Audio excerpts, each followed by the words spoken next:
It's you. I must have let my mind wander. Enough for you to wander in. Before you lies the unconscious body of a mind flayer, glistening and raw. This one has only just transformed. It is weak, vulnerable. Its potential ripe for harvesting. Go on, kill it. Absorb its power.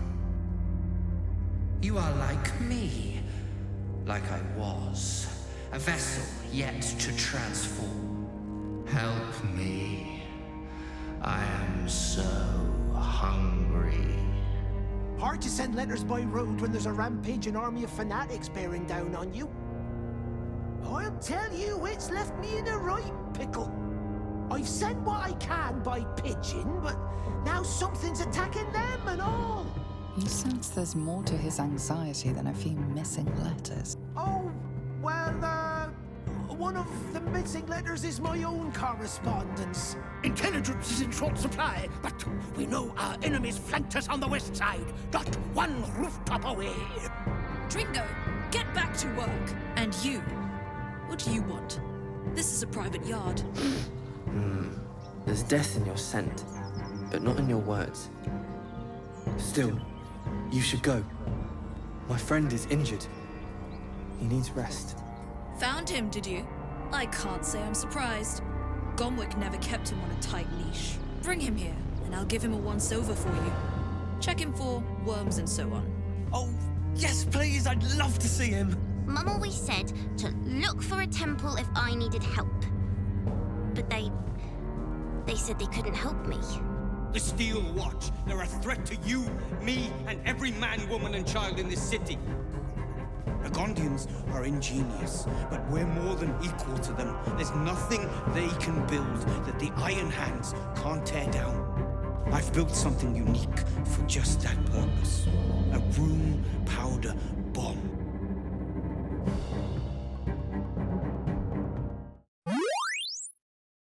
Hello friends, welcome back to my channel. I am back playing Baldur's Gate 3 and we are gonna go and do a few more things around Rivington and yeah, go and maybe check out the Open Hand Temple, go and see what Scratch feels about returning to the post office and maybe deal with that illithid in the windmill. So yeah, I just need to go back to sleep. Luckily I saved it before I slept because we had back-to-back Dream Guardian sequences. So I'm going to jump into Dirge's section, which we didn't do in the last episode. So we're going to get a little bit of repeating dialogue, but Dirge is definitely handling that situation differently.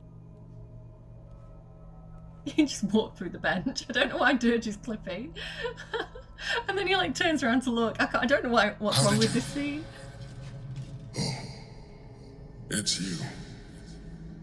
I must have let my mind wander. Enough for you to wander in. Forgive me. I am drained. Ever since you killed Ketherick and took his netherstone, the Chosen's control of the brain has been brittle. Its rebellion against Orin and Gortash has been fierce, even as it executes their final orders. Once those orders are complete, there is a good chance it will break free. You feel the Emperor's fear as if it were your own. An elder brain enslaved is one thing. An elder brain unleashed will be the end of everything. Beautiful, isn't it?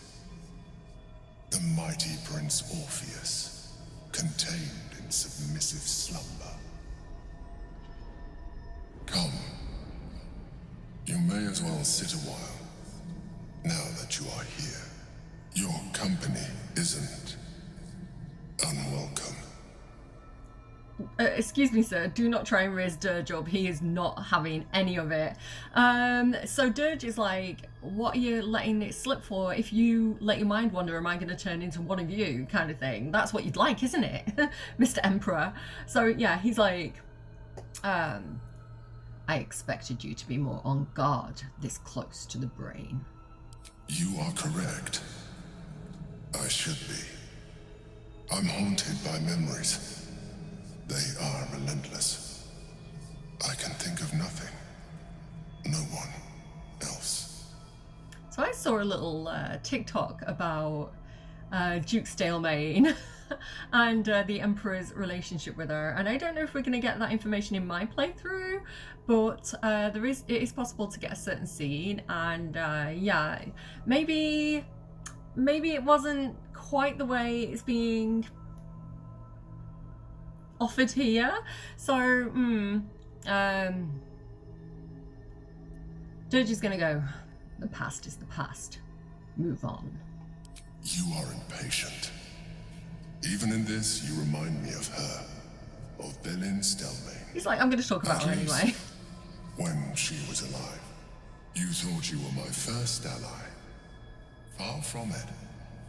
I have long sought the allyship of others. It is the only way to succeed. Though my relationship with Berlin was different from my relationship with you. Okay, so do you remember in the beginning when Dirge was like, I have a higher chance of survival if I team up with these people? He didn't do it because he liked them. He didn't do it because he needed companionship. He did it purely as like a military strategy reason. And then he came to like the companions and actually care about them.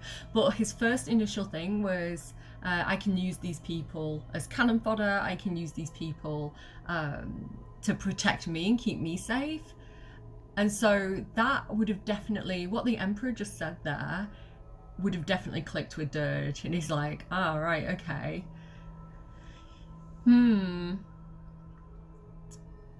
Did you?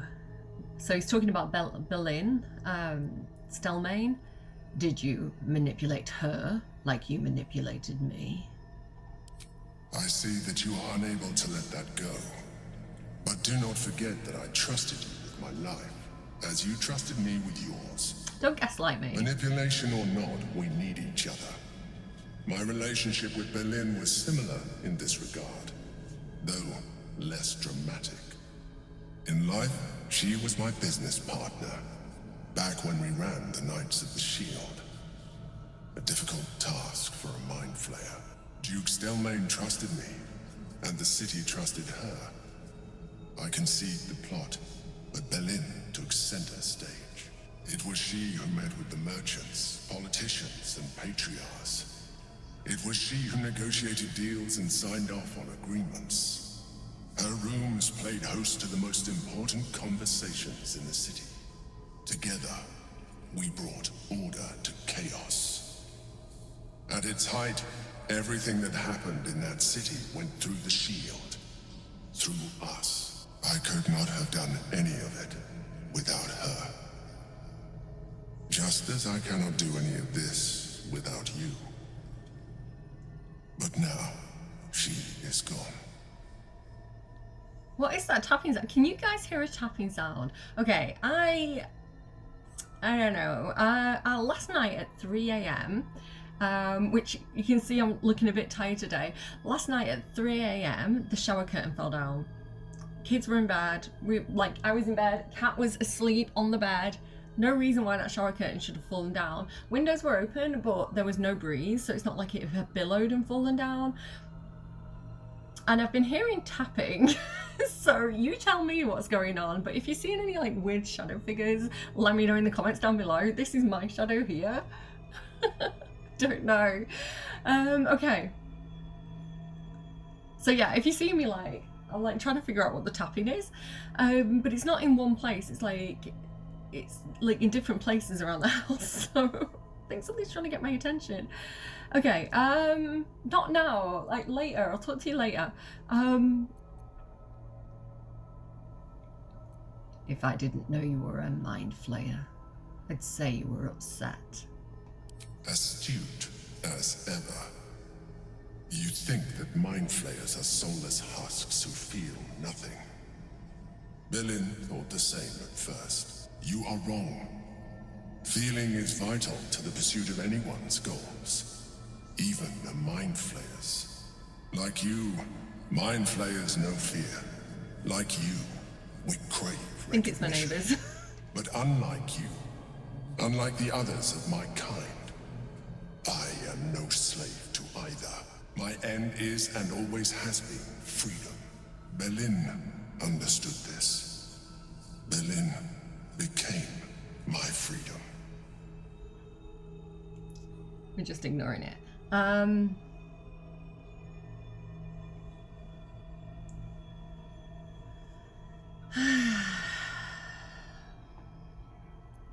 torn between 2 and 4.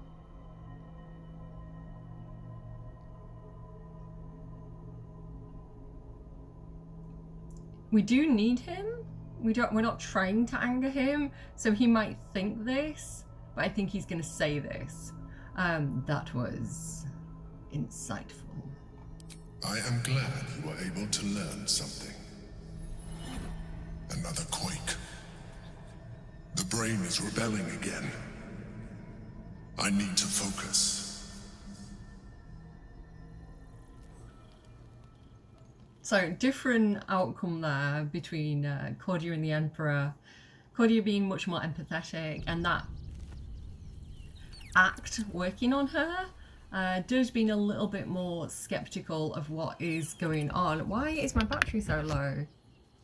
Ghosts. It's ghosts. Okay, fingers crossed I actually may have enough battery to get through this. Oh dear, problems. Right, let's see how we get along. I am going to, in that case, Gale, what are you doing? Where have you been? Where did you just come from? I'm going to grab Cordia. And we're going to have a little chat to Will, because I believe that William has a bit of history with Stelmane. He knew her through his father, Duke Ravengard. So, yeah, we'll have a bit of a chat, see what he says about that. I'm here for you, always.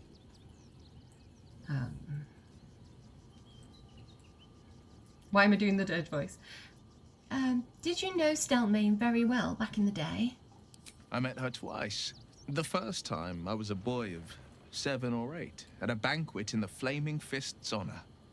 One look and I was smitten.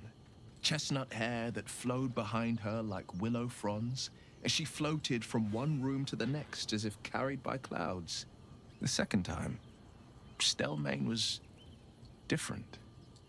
Even with the aid of a cane, each step she took was a struggle. Every word she spoke took great physical effort. A stroke victim? I asked Father later. No, he said. A stroke survivor. You sense uncertainty in Will's voice. He questions his father's explanation. So do I after watching that TikTok. I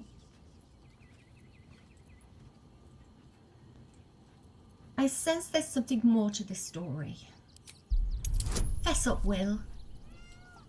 Guidance. I'm not using this because it makes us lose like relationship with him. Approval.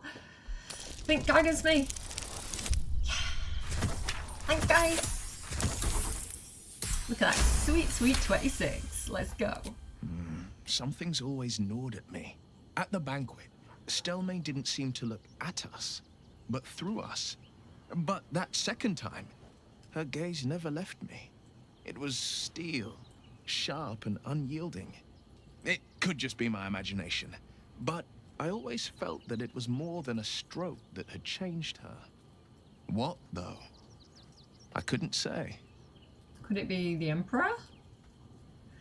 You know, maybe she got tadpoled. I don't want to say that.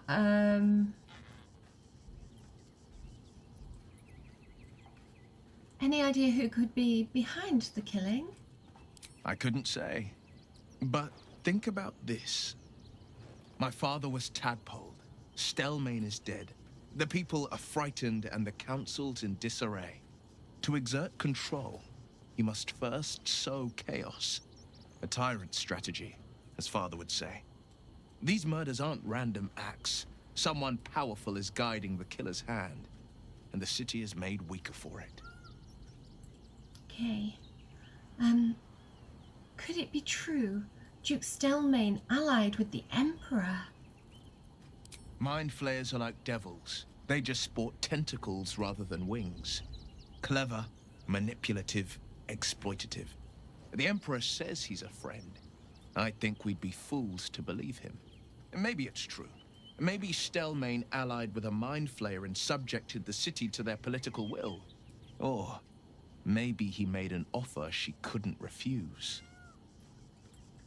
So like him, right? Like he made his deal with the as like the Warlock Pact in order to save his city or his town, wasn't it? I can't quite remember where exactly it was that he saved. Okay, good to know, Will.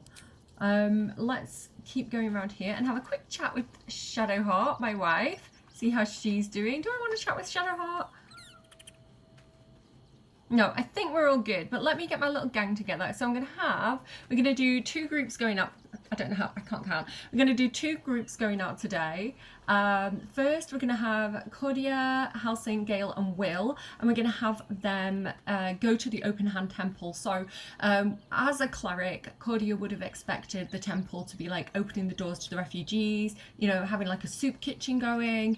But we know from speaking to Yenna, who's the little girl, that they basically have been closing the doors to the refugees and something's going on there. So we need to figure out what exactly is happening with that.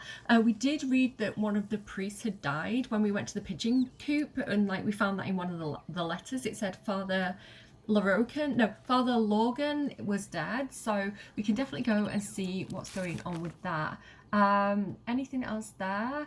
We've also got yeah, that's pretty much it. And we also need to find the missing letters as well. We did promise the pigeon, basically, and the guy who owns the post office that we would go and look for this creature that's been killing the pigeons and try and find the missing letters. So that's kind of the plan for now, at least with Cordia and her group, and then we'll do some other stuff with Dirge later on. So let me ungroup. Who did I say? I want, not Karlak, I want Will, Halsing, Gale, and Will. Oh, so I need to go and actually speak to Halsing because he's not currently alive, part of the group. Oakfather preserve you. Don't even bother. I need you at my side. Then you'll have me. Lead on. All right, here we go. I also get to level him up. As if we didn't have enough leveling in the last video. I am here. We're doing this again. Quite straightforward though. It's only 1 level. And I'm gonna go for Druid. Here we go. You want Druid or... Yeah. Let's go Druid. Prepare spells. I need to reset this because for some reason it's totally reset it from what I had. So we definitely want Moonbeam. We'll take Healing Word. We'll take Call Lightning because that's a really good one. Plant Growth. What else as well? Oh, I really like Enhanced Ability at the moment, so we'll definitely take that. I feel like he would be able to speak with the animals, so I'll also take Animal Friendship. Let's also take Entangle, anything viney I feel like we should take. So like Spike Growth maybe. Let me just quickly check. Yeah, let's go thematic and go for Spike Growth. There we go. This also means that he gets to turn into an owlbear and a panther, which I think is very, very fun now. Oh, Lae'zel as well. Finally, I'm going to level up Lae'zel. I am going to take Fighter because I believe that she, at a certain point, I don't know if it's like level 11 or something, you get an extra attack. So rather than having 2 attacks, you get like 3 attacks per go. And then with Action Surge, that's like 6 attacks per go. So yeah, she's going to be able to just keep swinging basically, which I think is pretty cool. So now she's going to get Indomitable, which... cool, I guess. Not the most interesting leveling up, but it's fine. There we go. So, who did I say? I want Will. Alright, what now? Group and Gale, my Wizard of Waterdeep, and I'm gonna head back to Rivington. Okay, I think I've just sorted out my battery on my camera, so hopefully that's gonna be fine. I don't know why it wasn't charging. I'm gonna run down. So again, if we use Arthur's house as coordinates, basically as a landmark, I'm gonna turn. Oh, Halsing wants to talk. Okay, hang on. Let me go somewhere a bit quieter. Let me go back up here. Faffing around quite a bit today, to be honest. I am, like I say, I am a bit tired. I prepared for this episode last night, but excuse me if I'm a little bit disorganised and all over the place. I'm being haunted. Okay, Halsing. For a while, after the shadow curse was lifted, I felt hope in a way that I hadn't felt in years. I thought that nature would heal and balance between it and civilization could be restored once and for all. Yet since we neared the city, I have seen more and more signs that I was being naive. Refugees, orphans, the downtrodden, all being left behind. Perhaps the Shadow Druids were right in their own twisted way. If such sorrows are the fruits of civilization, perhaps there can be no true balance between it and nature. Halsin's having a crisis. Calm down. It's okay. I know it sucks. We're gonna save the world. Don't worry. Trust me. We're the heroes of this adventure. Things aren't that bad. Just a temporary crisis. We'll sort this out. Don't worry. Temporary crises have a habit of becoming part of the everyday, given half a chance. A rot is taking hold here. That poor girl, Yenna. This city will devour her as sure as any wild predator would do. Be it through malice or just neglect. Her fate will be sealed by this place. Society should be judged based on how they treat their most vulnerable. Baldur's Gate may deserve harsh judgment from what I've seen so far. I really like that. Society should be based on how they treat the most vulnerable. I always say that, like, any kind of, like, leader, kings, what would you say, presidents, even, like, religious or spiritual leaders, I really do genuinely believe that they're only successful as their poorest citizen.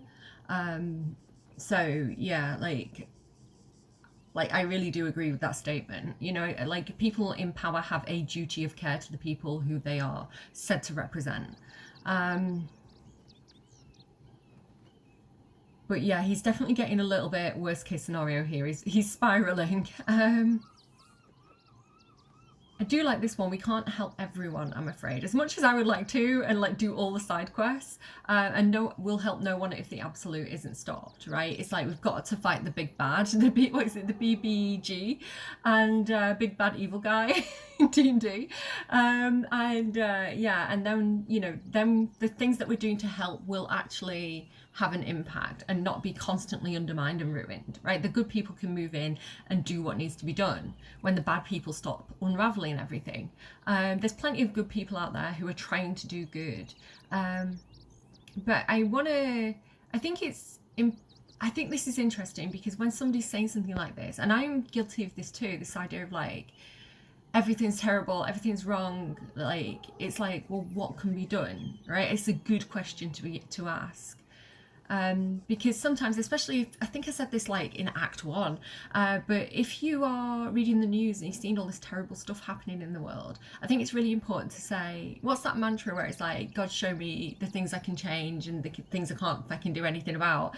So it's like, instead of just sitting there and spiraling and being ineffective, because sitting there numb isn't doing anything to help. Either switch off and do something nice for the people around you, you know, just make your kids happy, or ring your mum, or just do something to have some human connection that makes your immediate area better. Like, if you can join a protest, join a protest. If you can go on a march, go on a march, obviously, if you feel like you can do so safely. But like, sitting there ranting and raving about it and doing nothing isn't an effective use of your time. So yeah, what can you do is a really good question. And also being realistic about what you can't do and what you can't change, and accepting that, I think is also something that is a tool that you have to learn in order to just survive and make the most out of the life that you're given and the circumstances that you have. Okay, what do you think could be done to help? I wish I knew. Truly. A problem for another day, perhaps. I just hope there is another day. At least we took Yenna in off the streets. But there are many more out there.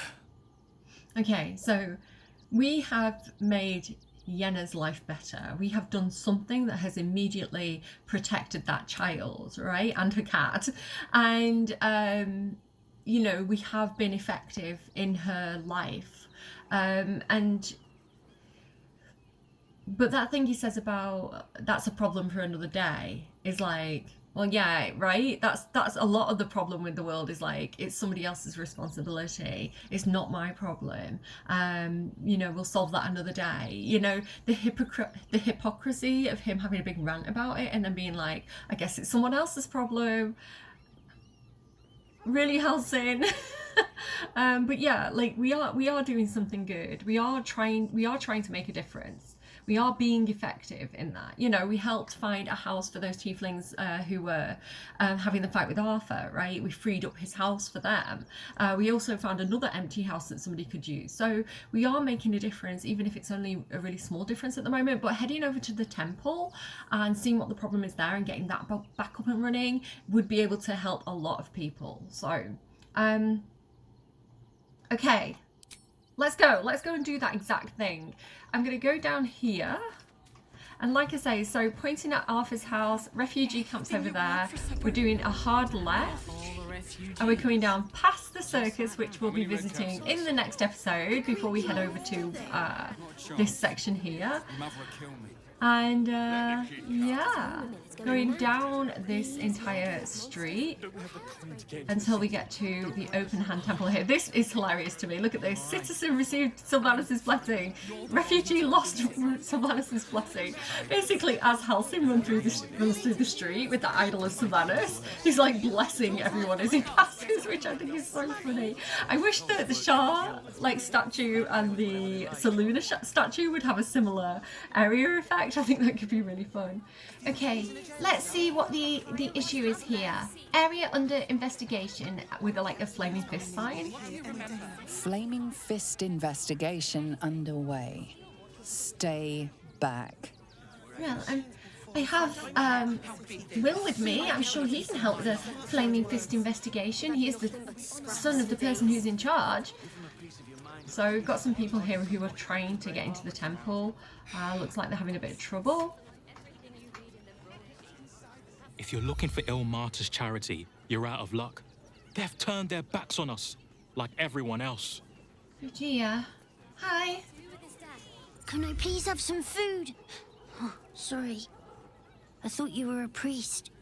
It's okay. I have some food. Should we give him some food? I can do that. Oh, no, I haven't actually got any food on me. Has anyone got any food on me? Has anyone got anything in the backpack?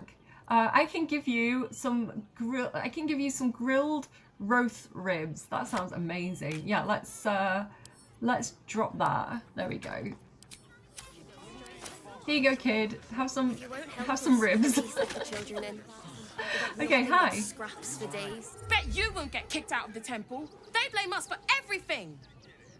Like, no hate on the actor who played that kid, but they don't sound like a child. They sound like an adult. That kid's voice really bothers me. We would never hurt him. We had nothing to do with his death. We swear it. She just was saying we loved Father Logan. We had nothing to do with his death. So are they blaming the tieflings? The priests will open the temple up again. You'll see. They're good people. Holy people. Well, yes, that's what I expected, so let me go and speak to them. So the crying one, so I think I pronounced his name wrong. Ilmater, I call him. I think it might be Ilmater. The crying one. You can see this kind of like bounded hand thing. So think sort of Jesus-y type energy. If I was to pick a deity with a similar vibe. He's actually a really lovely god. He's the injured god, he's the crying god, he is the person that people pray to when they have like a long-term illness or an injury, and he gives them strength to persevere with whatever it is that they're dealing with, and not just physical injury but things that they're dealing with in their life. He kind of is this god of kind of like perseverance and hope, which I think is really, really lovely. And this idea of kind of like I bear my burdens that you find in religion too. So he is one of the Eralyne gods, I think. And God, there's a lot of chatting here. I find it a bit overwhelming. Act 3 is quite an overwhelming place, but I think that's part of it, right? If you come in from the countryside into a big city and you've suddenly got all these people around and like everybody's kind of a bit desperate, you would have that sense of like overwhelm, or, you know, what do I do first? Where do I go? Who do I speak to? I think it's actually quite effective. Anyway, yeah, so the crying god, he's also like a patron of children. He looks after children, so it's really weird that they turned Jenna away. Plaque. Temple worship suspended until further notice. The faithful endure. The faithful endure. So there is this dark and light thing that I think you get with any situation, any religion, where you have the good bits and then you have the not so good bits. So this idea of like, it's divine to suffer is a little bit toxic, I think. But let's go in and see. So Novice Bramble. Don't have a word. The crying one weeps today. Our father Lorgan is dead. Murdered. Murdered? Oh no, that's terrible. What happened? I don't want to talk. My heart is in mourning. She's so pretty, don't you think? She's a really, really pretty NPC. Okay, I'll go and see if I can talk to someone else then. I'm actually going to guide into myself just in case I get any like checks that I need to pass here. We let more outsiders in and more Baldurians die. Duke Stelmane, Father Lorcan, it's no coincidence. Imagine fleeing to the city, only to be met with suspicion. The refugees face hardship at every turn. We have faith here, Bill. Faith in people, no matter where they're from. Who had more faith than Father Lorcan? How did that work out? Typical elf. The elves are always like canonically a little bit like idealist and holier than thou and a little bit snobby. Who had more faith than Father Lorgan? But you can understand he's talking from a place of fear. He's lost his leader, someone who he could have been very, very close to. And again, this if someone wants to be a tyrant, they do try and break down community bonds and get people into a fear state where they feel like they can't trust people because then they're easier to control.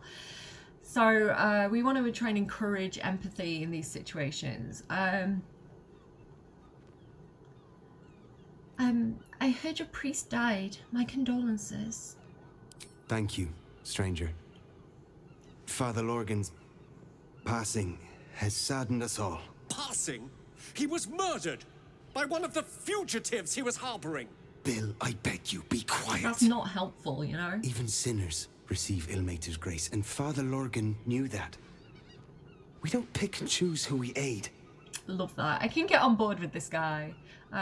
Even sinners receive Ilmater's grace, right? You want to bring people, you want to show people love. And I think there's a difference between endorsing something and like extreme empathy.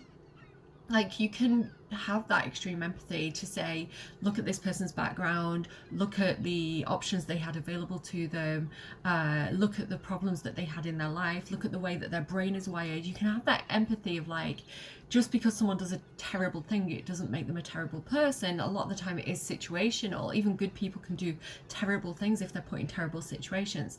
But, you know, it doesn't mean that you just go, okay, off you go then, don't do it again. You know, if somebody's a danger and they need locking up, you have to lock them up, and yes, give them therapy, you know. But I don't agree with harsh punishments. I don't agree with having a very I don't agree with responding to negativity with more negativity, because I don't think anyone learns anything or benefits from that situation. But I think, you know, if somebody comes from a background where they haven't known good relationships, they've never had a true supportive relationship, and then being that person for that person can teach them how to make changes in their life, right? You're showing somebody a different path, and that is the purpose of religion, I think, to offer people different paths and show them love and compassion where perhaps that's not something that they've had a lot in their life. That, to me, is the role of religion. Religion shouldn't be politics, right? Religion shouldn't be punishment or rules or what you have to do. It should be guiding you and showing you the alternatives and offering you something that is good for you. I think is, for me, how I would define religion versus politics. So, you know, like when you have like a godparent, they're not there to tell you what to do so much as to, I mean, it depends, right, culturally, but to kind of advise you, I think is better. Like we listen and we don't judge, you know, and we offer good advice. Yeah, that sort of thing. Anyway.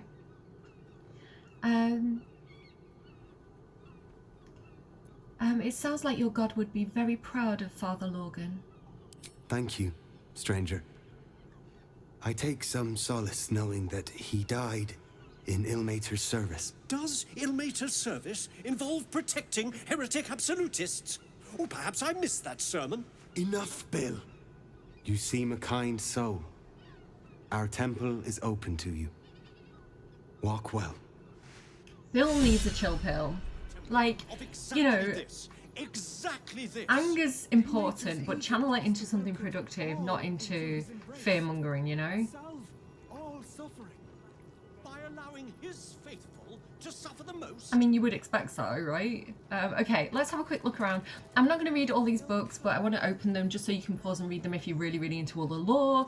A New Blasphemy, Bloodletting, and Sanguine Arcana. I don't believe this has much impact on the story, so we can move swiftly on. So yeah, something going on over there. I love the look of this pool, and again this idea of like almost like Roman bathhouses, especially if it's like salty spring water, and how healing that can be for a lot of kind of like skin conditions and things like that, and just a place for people to kind of like come and get clean and have a bath. I think is a really lovely detail in this temple. Anyway, let's keep looking. The suffering masses. To salve a scar or stitch a broken seam of skin is simple, but a curative for the soul, for the malaise of suffering that sits betwixt one's ears and in one's heart, this is a harder balm to apply. We faithful, tormented, must practice listening most intently. Again, there's that. We listen and we don't judge, extreme empathy, in hope that the act of spilling sorrow from stuttering mouths is itself soothing. It is, right? Talk therapy. We must learn which words to speak in fetid silence and when to speak them, but most of all, when to let tranquil reflection be. So let that silence hang in the air and let people think. Don't preach at them all the time. So there's some books that like have good stuff in them and some that don't have quite so much good stuff. Okay, we're going to earwig in them in a second. Soups of the Realms, my brother Donick. Again, this is kind of like a soup kitchen. So, I don't know. I kind of want to make some of this. Potato chowder sounds good to me. Dipping soup. And lo, a most joyous sensation. Details. For the eyes of Father Sormal of the Open Hand Temple only. Field report, Bitan the Devout. So this is over 100 years ago, because I think it's like 1471 or something is the current era. Today, a rush-shod group of adventuring sorts. So this is probably from a previous game. I'll let you read that if you want to. Okay. Hello. So this thing here, Valaria, if we go over here, we can find out some information about her. So let me just run over here. I think there's a book somewhere around here about her. The Triad for Children. I think this is about gods. On the first day, Tyr saw the world's injustice through his eyes, though his eyes were blind. On the second day, Torm was slain and returned to serve the truth. So you can see how the fantasy religions have similarities with real-world religions. On the third day, Ilmater wept for all that came before and all that was to come. We've got Behold's Protections, Futures, the Steel Watch. So this is the big automatons that Gortash has been making.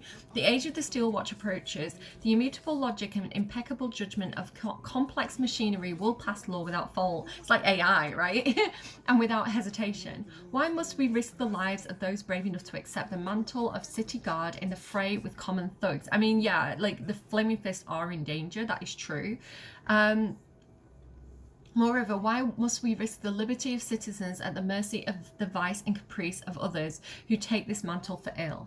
Worry no longer as the Steel Watch automatons take to the streets. So this is like the publicity side of it. This is like the selling of it, which that logic does check out. If they weren't being controlled by a dictator, right? Literally, like he is like a disciple of the god Bane, who is the god of tyrants. Baldur's Mouth.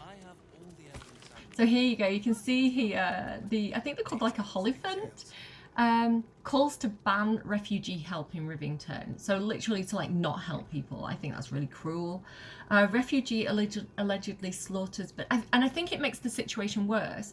When you demonize the people who are struggling the most in society and you don't help them and their situation gets worse, they get more desperate, right? So crime goes up because what else are they gonna do? You know, they've got to eat, they've got to have money to buy food, so whether they're stealing food or stealing money for that food, addiction goes up because people are suffering so much that they can't handle it.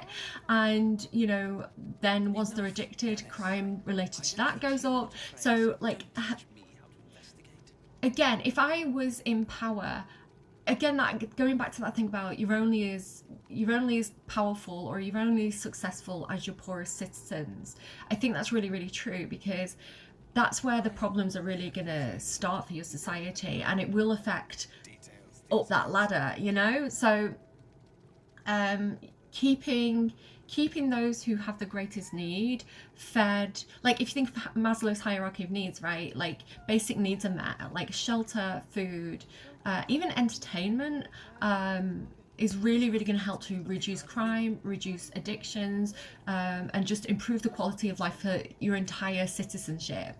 And these are things that are like proven either historically or through research. So I think a lot of the time you can look to leaders, and when they make certain policy changes or when they are spouting certain rhetoric, I think you can be very, very critical, because if they're talking about cutting benefits, crime is going to go up. That is going to have a really negative effect on society. So yeah, I'm very, very, but then they have someone to blame, right? Then they get to say, oh, because crime's gone up, we're going to have some more police powers to control people. So again, it's a trick of a tyrant. So do watch out for it, please. At least be aware of what does genuinely make a good society and a good leader. Armies of Absolute messing around Moonrise Towers. Yeah, amassing. The Fist recruits, only you can protect Baldur's Gate. I do like that. I do like recruiting from the citizenship, you know, like having police from the community that they're serving and that sort of thing. I think that can be really good because there's a little bit more trust there. There's a little bit more understanding of the issues that the people are facing if you're from that place. Feywild Circus appears in the middle of Rivington. Well, we're definitely going to go and check that out. The Feywild is random though. If you're a D&D player, anything to do with the Feywild, you don't know what to expect. The rules are different. Shunning, Upper City closed off, not a good look. Apparently the Upper City was meant to be a level of the game that they just ended up scrapping for whatever reason, so I'm really sad about that. I think it would have been cool to have had that section as well, but at least it warns us. And then the Sharessa's Caress deal, Luskan Lap Dance, 2 for 1 with ostrich plumes. So while certain people don't have money for food, there's people out there who are having a lot of fun, you know, who, if they have the money to do it.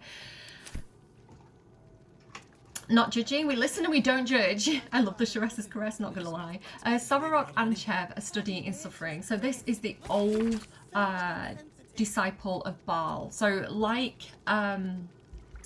like dirges and like Orines, basically serving the Lord of Murder. Savarok was the chosen of Baal a long time ago, like in previous games. I think in like Baldur's Gate 1. So Baal can teach us about suffering. Please hold your gasp, patient flock. I assure you there is a point to this unorthodox subject matter. I'm sure you've heard of the gathering rumours about the recently deposed Grand Duke-elect Saravok Anchev. They are true. He engineered the sickness within our nation's iron. He slaughtered Duke Elton, and yes, he nearly set Baldur's Gate and Arm into full-throated war against each other. All this for one whose name you should know with fear but nary speak, Baal, a murder most complete. This is why our work as priests of Ilmater is so important, you noble tormented. Suffering must be balanced, alleviated, and we must bear its lashings on our shoulders when we can. For if we do not, our Lord on the Rack's enemies will press upon it and allow its weight to tip and crush the world as we know it into a bloody pulp. These are the stakes, my suffering lambs. This is the rod our backs must bear. So it's kind of like saying, when there's evil in the world, when times are hard, it's our purpose to take that suffering and bear those burdens, which again I think is toxic to a certain extent, but it's also it makes a powerful human. If you can endure suffering, that's a survivor, right? That is a very, very powerful thing for a person to be able to have. And I think people can often take a lot more suffering than they realize they can take. Not that it's a good thing. And again, I'm aware of that toxicity around that idea, especially in terms of like Ilmater's teachings. Conflicts, compendium, and consecrated creatures. A Hollyphant, this is what that creature is. I hate them. Like, I think they're fun, but this very silly, right? They're very, very, like, this wild fantasy creature, and they just seem a bit weird to me. Again, the Fae realm is bonkers. A most mild-mannered mastodon. So you can have a read of that if you want to know more about these. This guy is a bit of a character. Many would ask how the Open Hand Temple would respond to acts of violence against our persons. Well, it's a sticky conundrum. We must rely on the gifts granted to us by our sovereign God. See, this is where it gets toxic. That of our curative miracles. As long as you can salve yourself, your fellow congregants, or even the wayward minds of your vicious assailants, that must be your approach. For we are not to inflict suffering, only to alleviate it. Well, that's good. Besides, there's always nearby Flaming Fist to handle that sort of distasteful thing, hopefully. So they're not fighters. Let me just go back to this a second. I can't believe anyone would murder Father Logan. There's enough blood to make a believer out of anyone. By Ilmater's grace, must you be so... A creature of such benevolent countenance as the noble Hollyphant. The only wrinkle, yeah. So it's basically saying that they're meant to be like really idealist.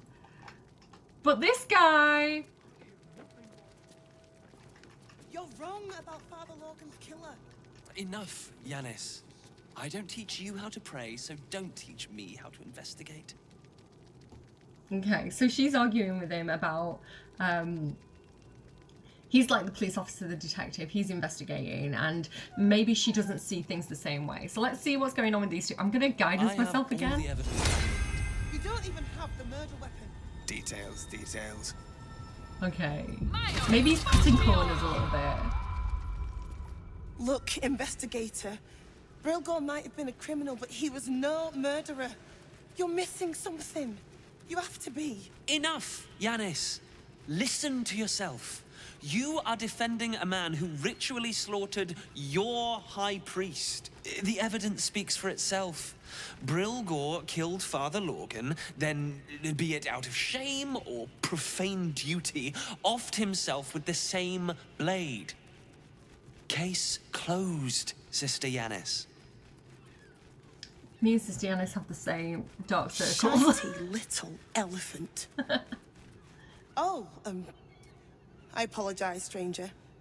Language like that hardly befits a rector of Ilmater. No, I was thinking the same thing. It's fine. Given the circumstances, I think Ilmater would forgive you. My God would. I suppose you're right. But the Crying One has much more on his plate than curse words, given what just happened here. Let's hear it in her own words. Let's hear how she explains the situation. What did happen here? 2 people just died on temple grounds. Our high priest, Father Logan, and one of the new refugees, Brilgor. Investigator Valeria thinks it's a murder and is content to blame Brilgor, the politically convenient target. Right. Well, this rings a bit more true, to be honest.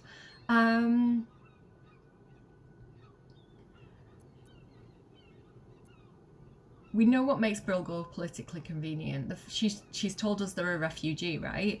I think we know that from somewhere, at least. So we do have a Cleric of Illustory option.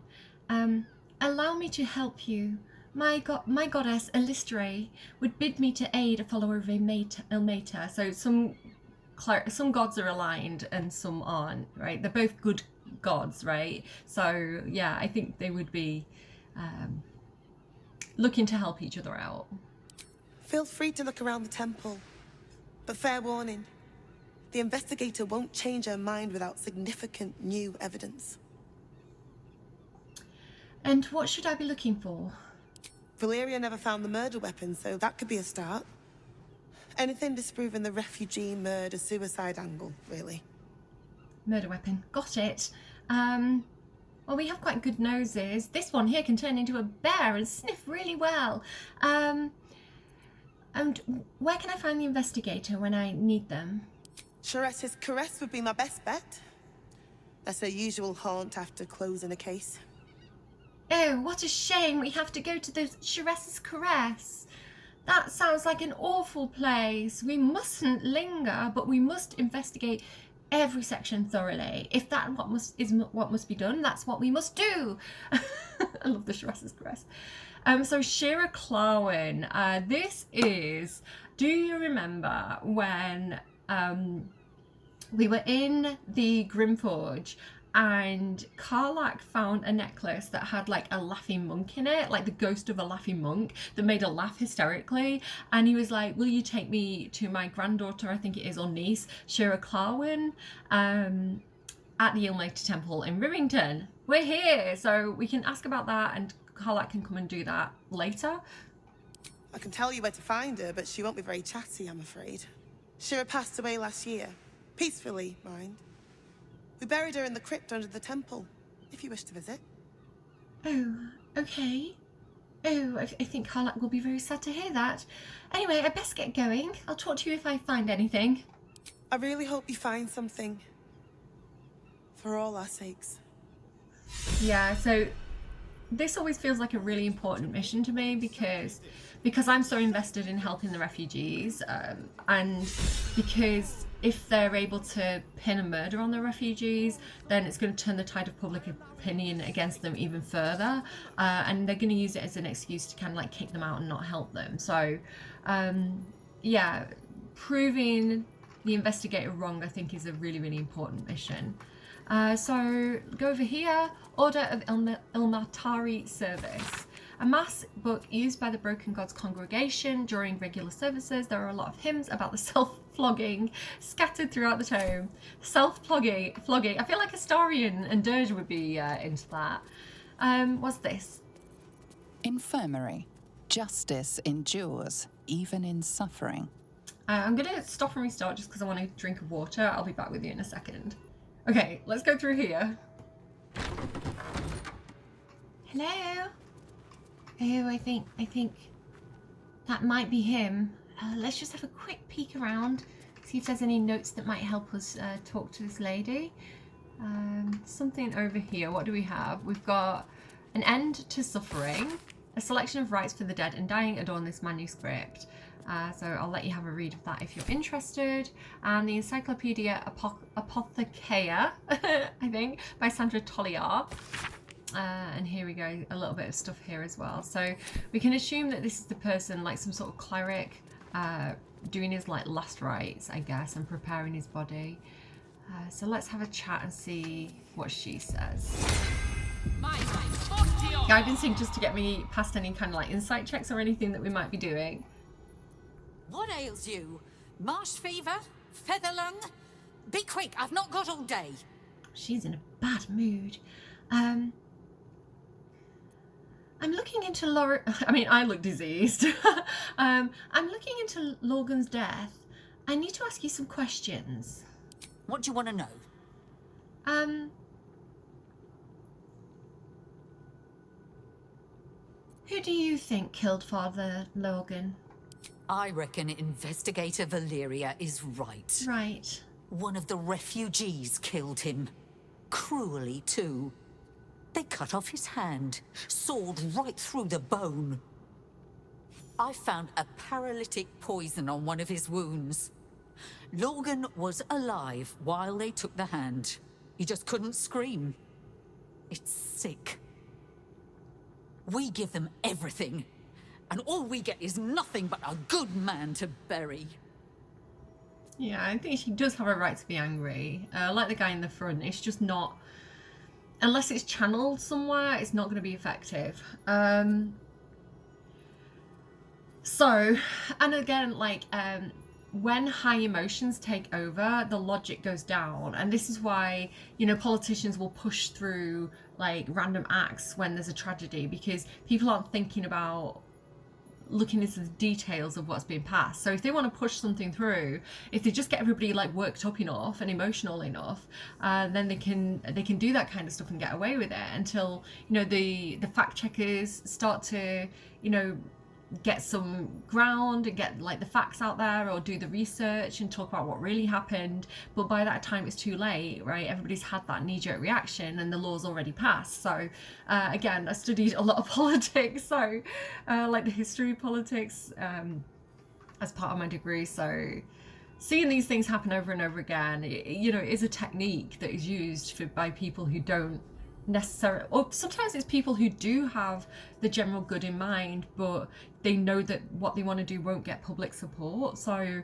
sometimes they will use a more like demagogue approach, where it's kind of like riling people up to get something done. You know, it can be done for good, but it's not normally done for good.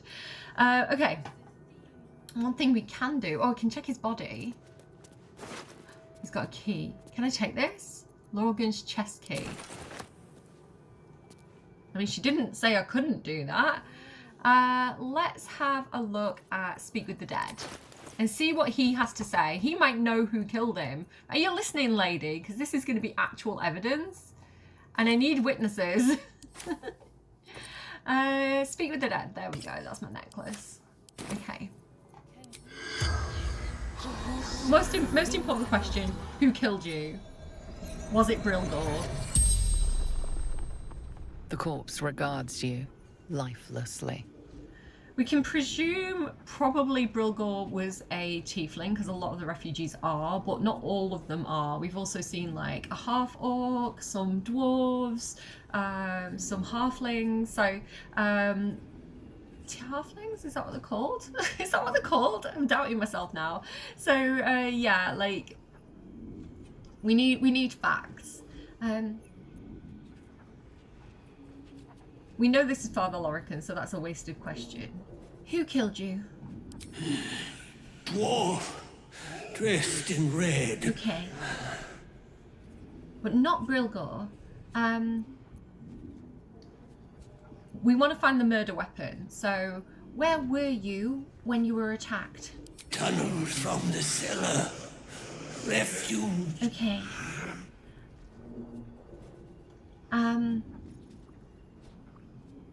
What were you doing when you died? Like, what was the reason? What was the motivation?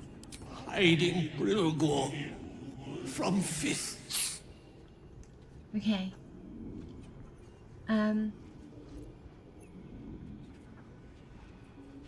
Why were you hiding Brilgor? Must protect innocence. Ilmater's will. Okay, I think I've got one question left, because you get like 5 questions normally. And where exactly did you hide him? Took him to the tunnels with the rest. The rest. Oh, fool. There might be more witnesses. The then? spell's power wanes. You can ask no more questions. Why did he say fool though? Okay. Can I talk to her again? Please, leave me be. I've got an awful lot to get done. Okay. Well, I just kind of solved the murder for you. It's a red dwarf, and I wanted to know if you knew any, so... Well, fine. I'll go and see if I can find the tunnels. So I'm going to do a hard right here. We've got this really cute little courtyard. I don't think there's too much out here. It's just a really pretty little area. We can also get into the circus from here if we don't get in the main way, so that's good to know. A little peek there. There's a plaque. Let's see what this says. Belfry. Bell ringers only past this point. My thinking here is like, we'll go up. Well, a two-thought process. One, we can get some really good views of like what's going on and like the overview of the town. But also, we did have to go and find those missing letters and whatever was killing the pigeons. So this seems like heading to the roof is on the job list. Ring the bell. You can ring my bell. Ring my bell. I always thought there was no purpose to ringing the bells, but I think a secret's recently been discovered. Who did I see it on? Maybe like Game of Talk, I think is one of them. And there's someone else as well. I follow a couple of people who do like secrets. Baldur's Gate Secrets. You could probably find it quite easily if you just like put it into YouTube. But yeah, if you ring the bell, I think something shows up at camp, but I've never actually done it myself. Oh, look here, a nest and a necklace. It appears there's some kind of bird thief around. Right, I need Gale over next to me. Let me untoggle group and move Gale over here. Because I think we found the problem here. So I'm going to actually have Cordia just Misty Step. I was going to have them Dimension Door, but they've both got Misty Step and it's only a level 2 spell versus a level 4 spell. So this seems like a better idea. Yeah, Cordia. The collar looks familiar. Does this cat belong to Gale? Does it belong to you, Gale? The cat looks familiar, apparently. He did mention he had a cat. Not a cat, a Tressim. Anything I can do for you, consider it most enthusiastically done. I clicked on you by accident, but while we're up here in these rather beautiful views, perhaps I could have a kiss. There's nothing that would give me greater pleasure. Why not, eh? Little romantic moment.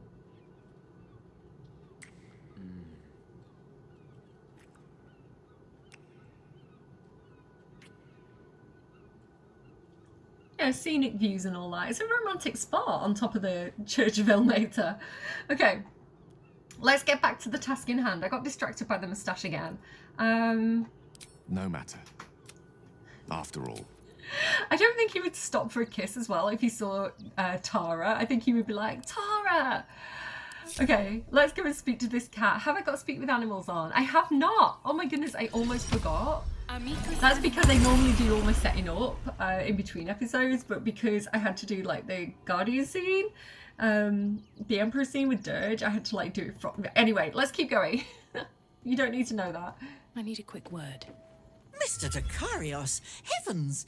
Fancy seeing you here. Tara! That can't be you, can it? I suppose you won't be terribly shocked to find your old friend Tara amongst the pigeons. They've always been a personal favourite. My, is that a ring? For us? Oh, you shouldn't have. Enjoy yourself now, Tara. Looks like you've got yourself set up quite nicely here. I love her. I love Tara. If you play as Gale, she shows up at camp, I think. I haven't had that myself, but I know it exists. Gale, what is your Tressim doing here? She isn't my Tressim. She's my friend. And from the looks of things, it appears she's eating pigeons. Can you ask her to stop? Oh, right. Did you hear that, Tara? Stop it? Well, these must be important birds indeed, Mr. Dekarios. Forgive me for feasting on their bodies and bones so very voraciously. Oh, she's agreed. Just about. She's off looking for other pigeons now. Bye, nice to meet you. So she's given us the Ring of Blink, which I don't know where it's gone. Where is it? Does Gale have it? Elminster's not around, so it might as well. Yeah, Gale's got it. This is a really cool spell. It basically means that when you finish your turn, you can like blink onto a different plane so that you can't be attacked like in between your turns, and then you can like come back in. Sort of like going invisible, but you kind of like go into a different plane. So yeah, really, really cool. Love that. I don't know if I use it very much. I don't tend to use it, but it is a very cool spell. And we found the letters. Do I want to open them?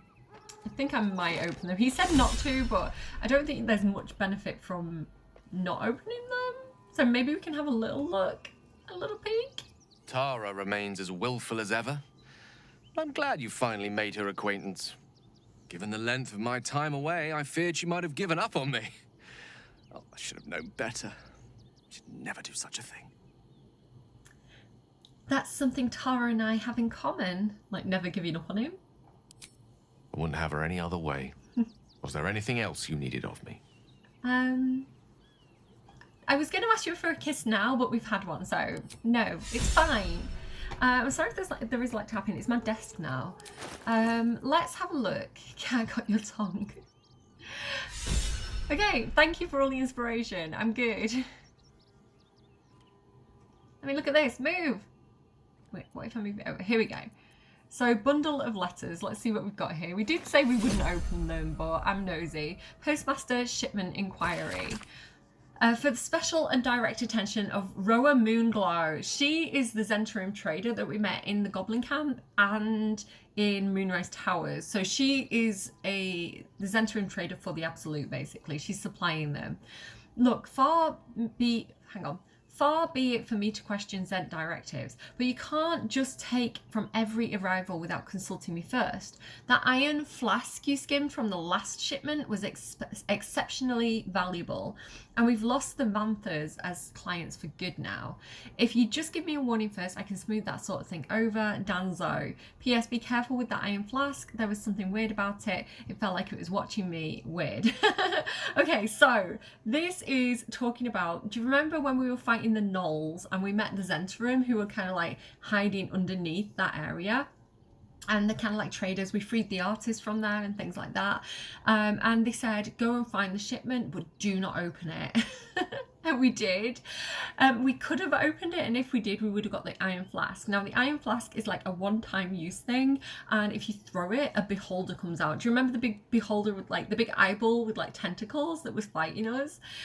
So it can be used in battle. It's quite fun, but I don't think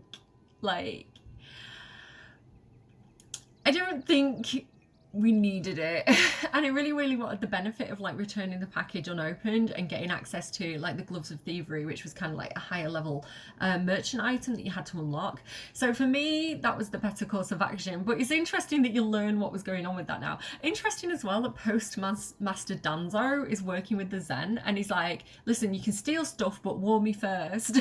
Like, dude, sir.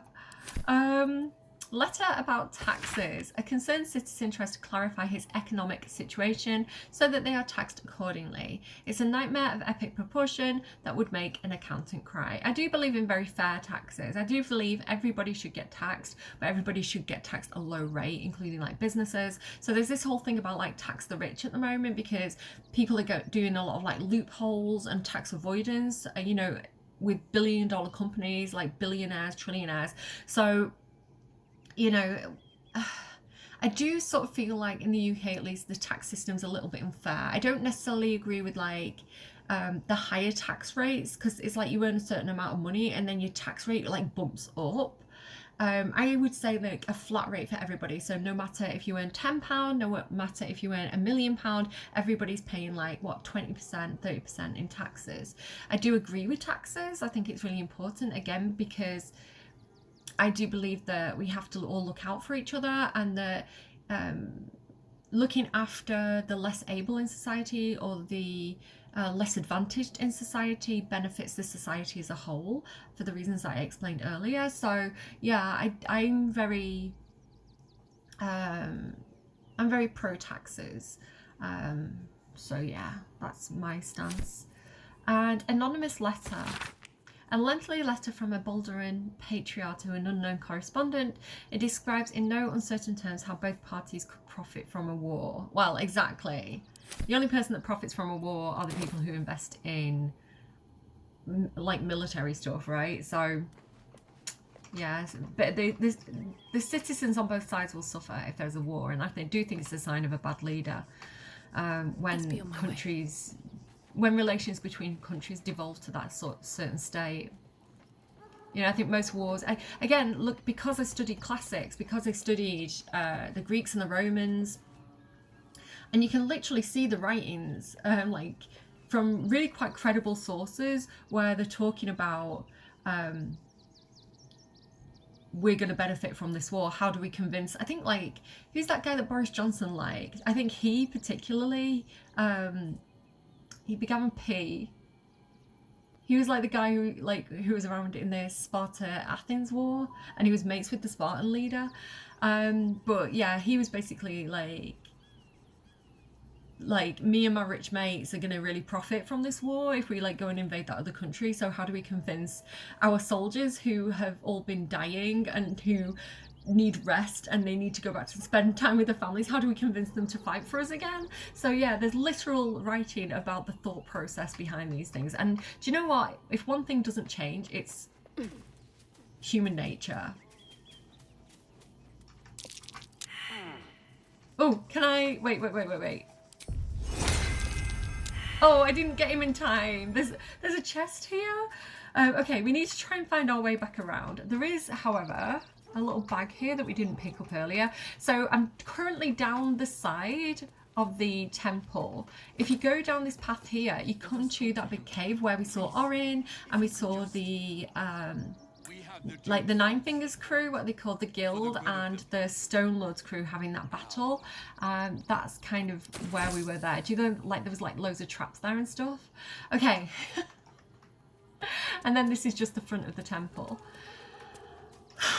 Sorry, I talk too much. I know I talk too much. We're gonna go in at the side here, hopefully, if I can click on it. And this should be the kitchens, yeah. Oh, a bit messy. Have you been butchering something in here? Preparing meat? Let's talk to Brother Donick. I've said all I have to say already. Now I just want to pack up my kitchen and leave. Wait, no, you need to feed the refugees. Why are you packing up your kitchen? Soup kitchen's no good if we've no one to feed soup to. You do? Besides, Father Lorgan's gone. Murdered. And now they're blaming a refugee for it. Well, you don't think Brilgor killed him? No. Brilgor was a nice bloke. Oh. He came a couple of times for soup. Potato chowder was his favorite. Me too. Didn't seem the murderous type. But what do I know? So like, it's sad because he's kind of losing his job. He doesn't want to pack up his kitchen and leave. He's just, you know, if they're not feeding anyone, then... So hopefully we can resolve this situation. Can you think of anyone who'd want to kill Father Lorcan? I keep calling him Lorcan, that's the wizard in Baldur's Gate. Father Lorgan. Some folk didn't like how he looked after the refugees. But I don't think they'd kill him for it. Political murder? At least, I hope they wouldn't. That's a scary thought. Right? So we know that Gortash is the type of man who would engineer an emergency, because that's literally what he did in his own words when we saw him underneath Moonrise Towers. He was like, we're going to have the army of the Absolute march on Baldur's Gate, like slaughtering the way through. I'm going to put like basically a show. It's like wrestling or something. He's like, I'm going to step out and be the leader that like solves the problem, and then everybody will praise me and I'll be the leader of Baldur's Gate. Like literally he's put these kind of scams in action before. So I wouldn't put it past him to be behind this murder just so that he could blame the refugees and stir discontent among the people and just making them easier to control. He's literally the god of tyranny. So we could go down here because this appears to go to the tunnels. However, I think that might be better handled by Dirge and his team. So I'm going to go out this way, I think. Here goes nothing. Because I want to go and find, while we're doing Speak with the Dead, I want to go and find the body of the refugee and do Speak with the Dead on Brilgor, because yeah, we can find out what happened in his own words, and I don't think he did it. I assume he's not a dwarf, but we can check, because we know that the person who killed Father Lorgan in his own words was a dwarf with a red jacket. But we could even get a confession out of him, right? If you do Speak with the Dead, the person has to answer honestly to their best knowledge. So if he did kill him, he would have to tell us. It smells musty. I'll let you read that if you want to. Again, just some more prayers. I think there's something here. Register temple dead speakers. So this is what I was literally saying, like Speak with the Dead. The interesting thing is they don't have anyone who can do this as part of the investigation. So Father Lorgan could do it, but he's deceased. Whoever Sister Claron was is also deceased, and this person is no longer at the temple. So you know, us being able to do that is kind of like right place, right time. Easy furniture DIY. I'll let you read that if you want to. And the well-tended garden. What to grow. Healing herbs. There's stuff that we can rob. I'm not going to do that, but do let me know if you know of anything that's worth maybe Astarion checking out in the future. Meditations, Volume 1, Father Lorgan. So this is like his diary. This record penned by... We can find out more about his own personal thoughts and like what kind of person he was. This record penned by Rector Yanis consolidates various sermons of Father Lorgan, High Priest of the Open Hand Temple. So she's like noting the sermons, so it's not his diary. Do not, brethren, mistake the wonders of gathered society for the decrees of those atop it. It is the duty of a faithful tormented. It is your duty to know when these decrees beget unjust suffering. It is not an easy duty. It is a duty that will scar your hands from carrying it, as it well should. To know when these decrees beget unjust suffering. So he's saying it's the community's responsibility to look at the laws that are being passed, and if they cause unjust suffering, they need to know how to see that, and I guess call it out. I don't know. We must at all times recall a central fact. To suffer is not holy. Okay, interesting. To suffer is a consequence of holy duty made practice.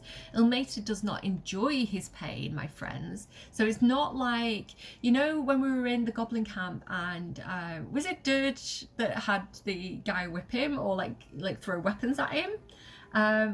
Leviatar enjoys self-flagellation or whatever it is. Ilmater does not enjoy his pain, my friends. He endures it because it is just. Our own pain is an acceptable price to pay, but it is not a good in itself. Interesting. I don't know how I feel about that. Some may ask of you, if you are loved by your God, why does he allow you to suffer? That is a really good question. I think that is one of the biggest questions that people ask about modern day religions. Why is there so much bad in the world if there's an omnipotent God, you know? So Father Lorgan says, why does he allow anyone to suffer? The question is strong rhetoric, but it has an answer. One cannot be healed without first being hurt. One cannot truly know joy without its absence. Again, I do believe in balance in the world, but I don't know if I agree with that quite so. I've got questions, is what I'm going to say. But to live a life full of absence, full of suffering, would only to know one thing. We enact balance in the name of the Lord on the rack, for it is right and it is just. So they've got their own ideas to justify their beliefs, basically, as all religions do.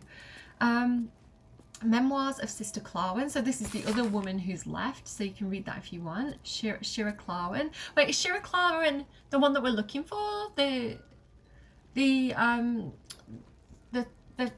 amulet? Moving from the light is how he always phrased it, which I thought was a bit much. A ray of morning light dims this day, he would insist. So this is Lathander, right? I just can't see it the same way. I can comfort, I can listen, and I can heal, of course. My talents are best suited in worship of Ilmater. Sorry, I switched between Ilmater and Ilmater. I have no ill will towards the Morning Lord. Indeed, I think a shaft of his light will always shine in my heart. I worry too. There's something that glimmers in Par's eyes when he talks about the light, and it's not something I like. I alight to Baldur's Gate the next 10 day to the Open Hand Temple. Maybe they'll know what ails him. So again, the monk inside the amulet has this madness. He has this like laughing disease. So that's kind of what she's concerned about. And so she's kind of gone off her own way and found her own path separately, which fine. The most holy sermons of Lashbearer Katrina.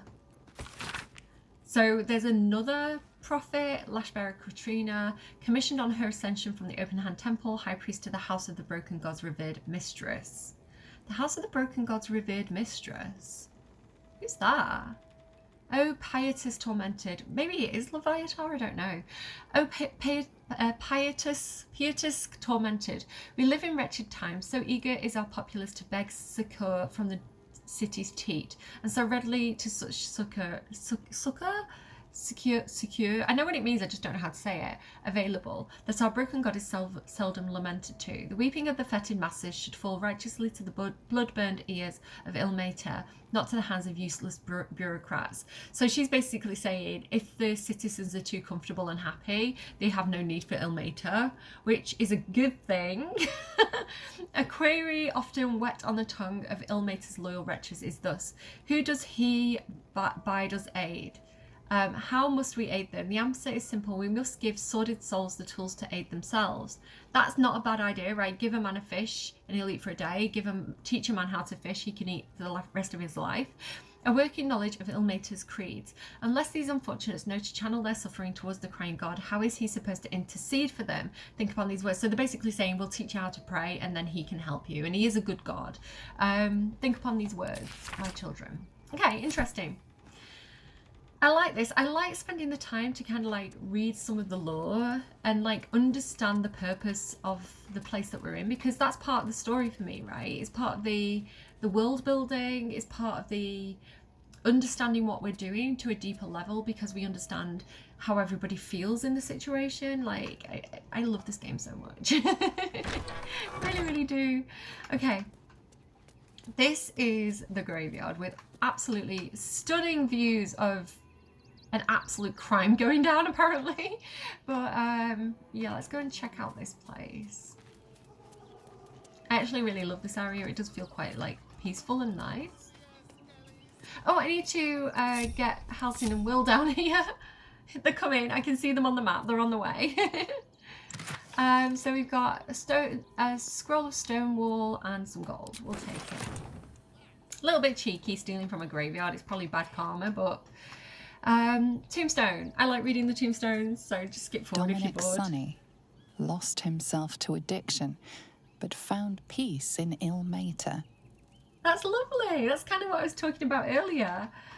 Mikkel Hornkiss gave all to the lepers, fell to the malady himself.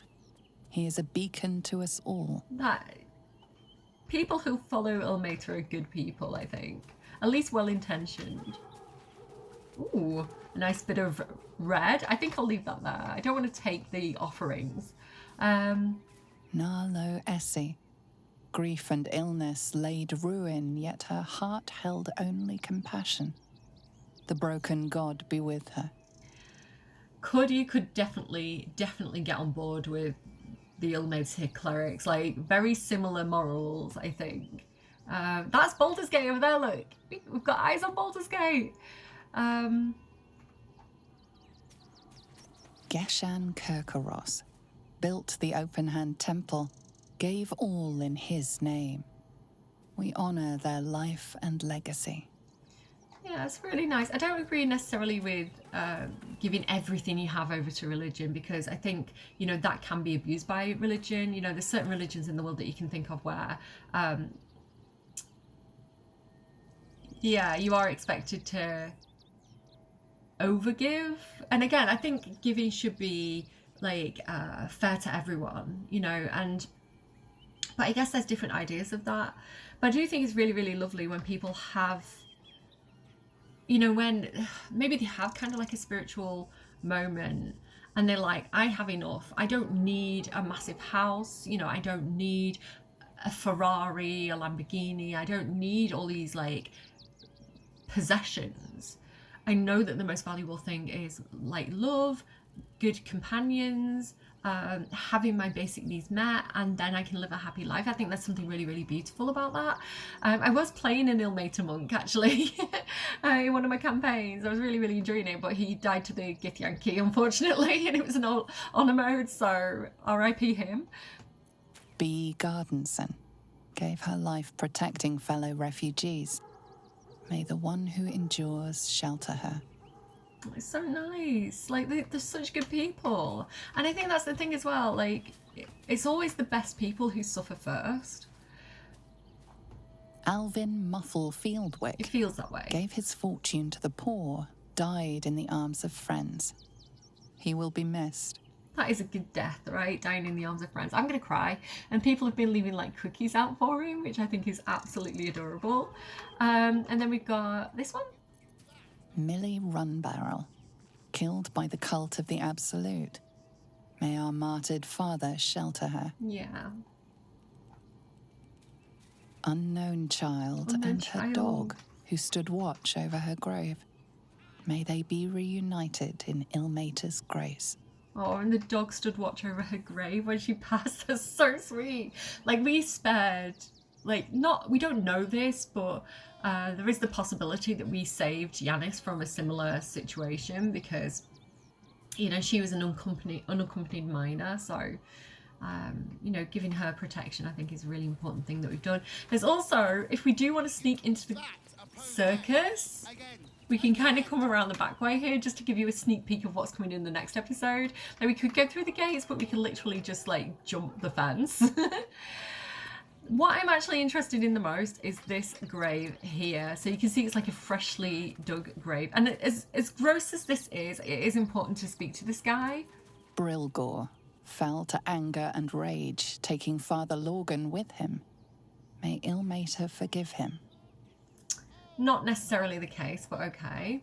I wish we could change that tombstone. Like, use like magic on it to make it say something different. Okay. Hello, Brilgor. I don't think I can pick him up, but I know a strong man who can, who has a club of giant hill strength, so I think Halsin's got this.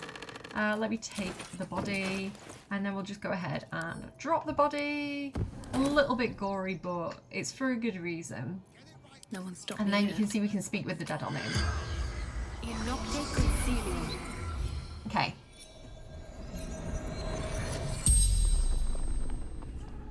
The corpse regards you lifelessly. Does have a red jacket, but he's definitely not a dwarf. This is a tiefling, so he didn't kill Father Lorgan. Because again, when you do speak with the dead, they can only speak the truth. And Father Lorgan, in his own words, said it was a dwarf in a red jacket that killed him. This is not a dwarf. So again, we can ask him, are you Brilgor? Yes. Confirmed. Did you kill Father Lorgan? Never. He was kinder than most. Then who killed Lorgan? Dwarf. Red clothes. Stranger. We have proof, right? And I guess witnesses. What do I want to ask? What do I want to ask? And who killed you? Same as killed Lorgan. Okay.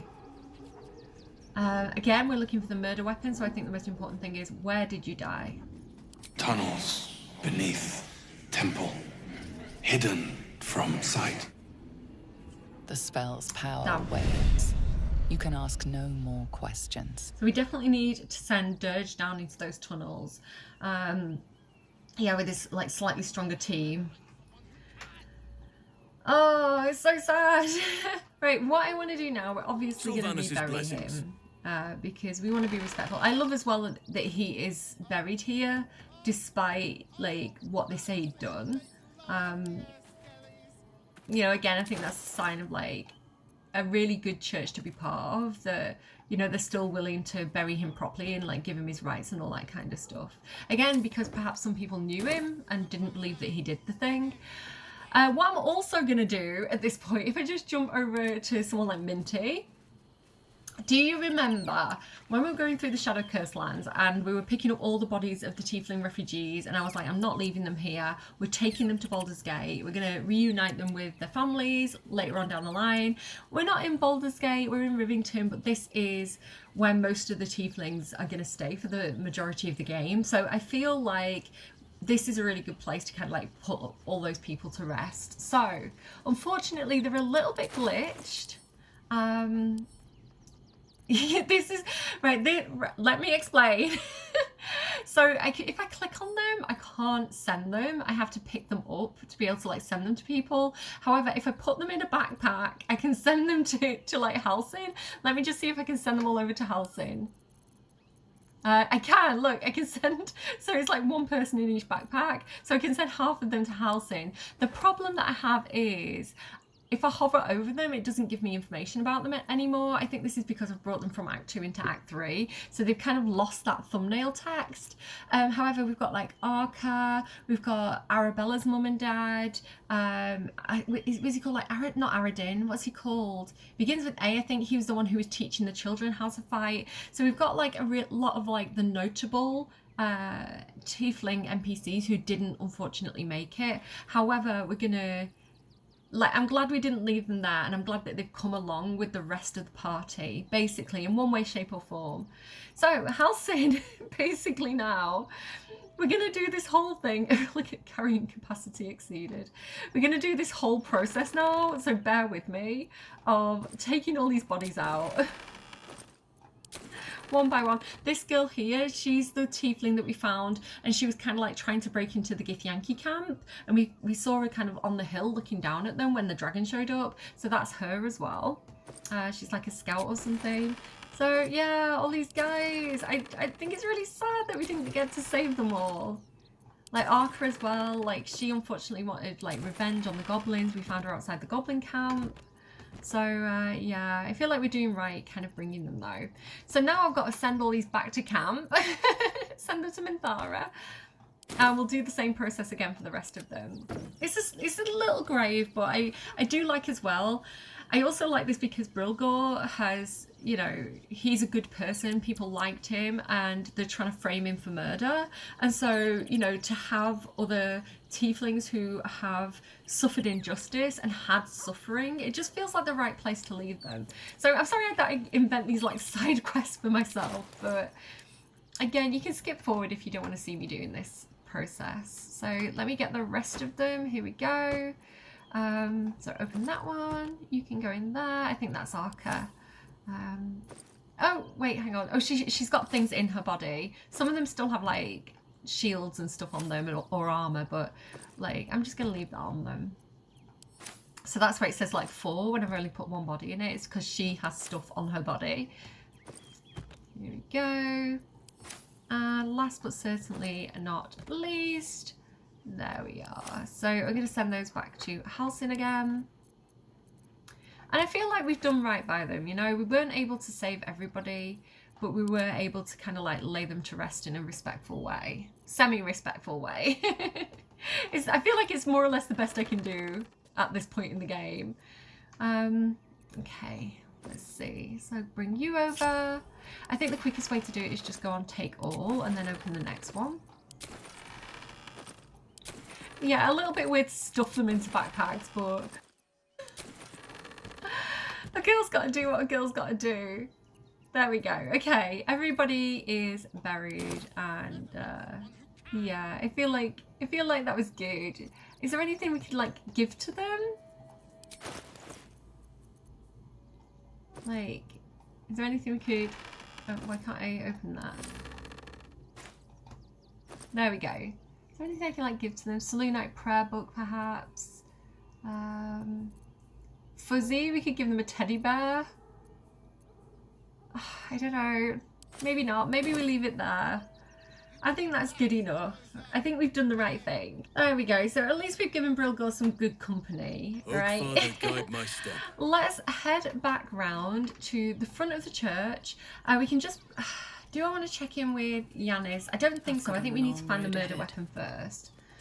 I wanted the easy path. Sister Yanis, right? That's her name. Hello, can I open this door? My UI's gone weird. Like, I'm clicking and it's not registering the clicks. Seems simple enough. We're going to go to the post office. We're going to drop off the letters. He might have a bit of a go at us for opening the letters, but I'm sure it's going to be fine. I think he's going to be thankful that the cat or the Tressim has stopped killing the pigeons, at least.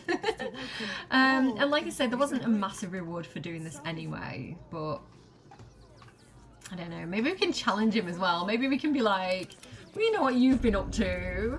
Skimming off the top, stealing things. I mean, I get there's a lot of rich patriarchs who have more stuff than they need. I'm going to put it that way. Hi. Don't suppose you've stumbled across those letters yet? Better than that. I've got the cat who was killing your pigeons to move along. I found the letter intended for the Zhentarim. It made for a very interesting reading. You read it? Technically, that's interfering with someone else's property. I should report you to the nearest manip. Tell you what, give it here and we'll say no more about it. I'll give you a nice little bonus as well, a finder's fee. What do you say? Well, I wasn't going to blackmail you, but now you offer. No, I'm keeping the letter. I graciously accept. You can try and get more.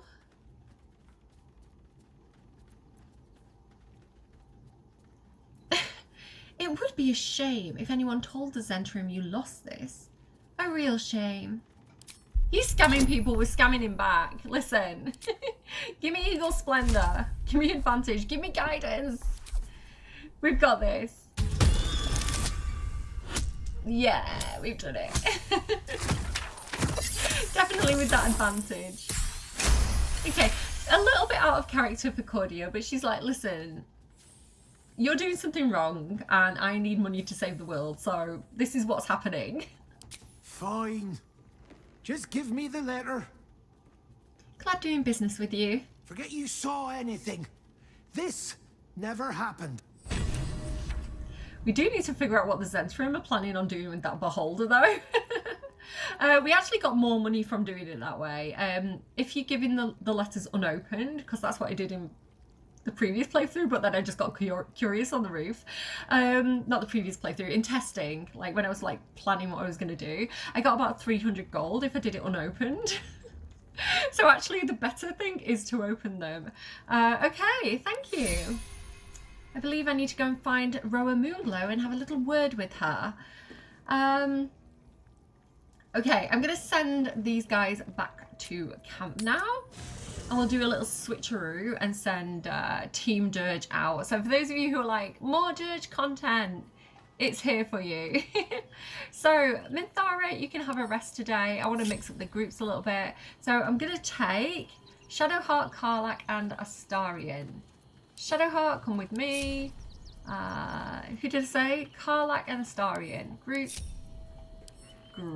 There we go. So Team Dirge, we are going out to where is it? Help the spirit of the amulet. We learned that Shira Clawin passed away. She's buried in a crypt under the temple, so we need to go down there to do that. We also need to go down there to solve the open hand temple murders, because we're looking for that dagger, we're looking for the murder weapon, and we know that the attack happened in the basement, basically in the tunnels, they said. So that is the plan. Anything else? No, I think we're all good. So let's head over to Remington. And we've got to run down there again. The other thing that I want to do, if not over, then through, is What are you calling this? go and speak to a lady about a dog. I use the term lady loosely. She doesn't have the best ladylike manners, I wouldn't say. She seems a little bit mean. I'm a bit nervous about returning Scratch to the post office. Now that we've learned a little bit more about what the post office is actually like. I do like this little guy, Booster Boy Dringo. He seems like he really genuinely cares for the dogs. But this lady, Angry Mahaya, doesn't seem to have the dog's best interests at heart. I'm going to just quickly save. A few days ago. You're supposed to do it every day. Because I think we're going to have to do some insight checks, which is why I've got Shadowheart with me today. So. Woof. Why are you barking at me? Woof. A charming effort, but you can't fool me. You're not a dog. So what the hell are you doing in my kennels? Not a dog, I'm a dragon. Woof. Oh, gods. Unless you want me to shove you in one of these cages, stop barking and start speaking. Give a rancid, rabid growl. I'm not a good growler. Bloody hell, just leave. Well, that was fun. That was fun. Okay. You again. Let's whistle for Scratch. Oh. Oh. His demeanor changed totally then. Scratch! Oh, it's good to see you, boy! Shut up, Dringo, and get back to work. And you've been slacking as well, Scratch, my boy. This dog is property of Sword Coast Couriers. I'll take him off your hands now. Oh, you think so? You think so, do you? Oh, I did bring my softies with me. Like, Astarion does look a bit like a little soft boy. Like his little patriarch, magistrate, snobby man energy. He doesn't really look too much like a fighter, does he? Shadowheart as well, like wandering around like a little lost girl. Who else did I bring with me? Karlach. You can't see her right now, but she's my dog privileges. My scary dog privilege energy. Okay. Oh, I imagine Dirge getting mad at you for hitting his dog. You shouldn't raise you shouldn't raise your hand to him like that. I can do whatever I please. He's my dog. Now get out. This is a private yard. Do you know who you're talking to, lady? You might be able to bully a dog and a boy, but threaten me, and I'll snap you in two. My voice doesn't want to make those noises today. This is a DC of 18, but we do have advantage because we're a fighter. Shadowheart can give us guidance. I think I should probably take this D6 of Bardic Inspiration off Astarion as well. Okay, guidance me, guys. This is important. We are not giving Scratch to this mean lady. So we need to teach her who's boss here. Oh, I don't think we did it. Oh god, this is going to drain all my inspiration, isn't it? Wait, wait, wait. If you meet it, you beat it. I did not think we had that then. That was so lucky with those rolls. Okay, continue. You'll do no such thing. It's not just Scratch. She's always hurting the dogs. Shut your mouth, Dringo. Last warning. He took his opportunity. He was like, she is mean, she is mean. Look at his little face. He's like, please help.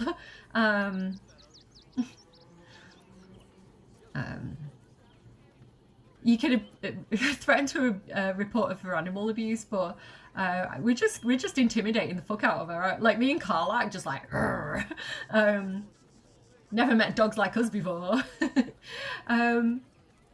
I'll give you to the count of 10 to leave these kennels. 1, 2. I'd be scared. Or turned on, one or the other. Okay, we can get advantage because we've got Shadowheart with us for Eagle Splendor. It is a DC of 20. We've currently got a bonus of 11. I'm going to try and do it without using up the Bardic Inspiration, but if we do need it, like if we fail, we'll use it basically. Please give me guidance. We need to scare the scary lady off. Like, how do you really think you're the meanest person in the room? Oh, okay. We could do it. We could do it. Okay. Look at that. Spot on again. If you meet it, you beat it. Dirty 20. Let's go. Fine. You think you can do a better job without me? Be my guest. They're a useless bunch of mongrels. You're welcome to them. I love that Shadowheart approval there. Like, Shadowheart is a big animal lover. And, foreshadowing. And, yeah, she, like, even though she's got a fear of wolves, I think this is actually really healing for her because dogs are kind of like wolves. So I feel like she's overcoming a fear a little bit there because she'll Scratch. We're the scary dogs. Like, it's all good. I don't know. Okay, I need to take some potion of animal speaking. Shall I have Shadowheart do it, actually? Let's have Shadowheart do it, because I've been talking about it, so... I do have a potion of animal speaking, don't I?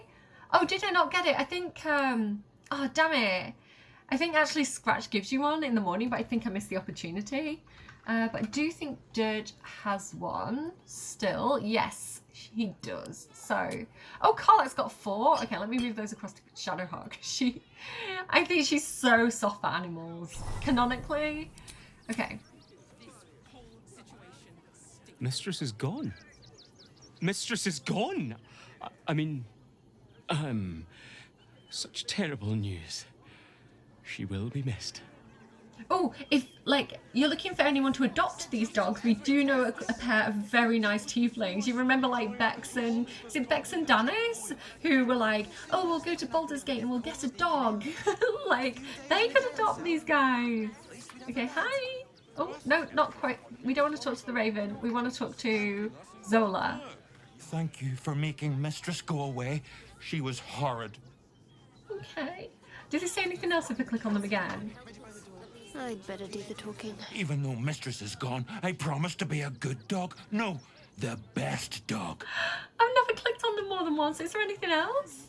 Even though Mistress is gone, I promise to be a good dog. No, the best dog. I mean, I think you're both the best dogs.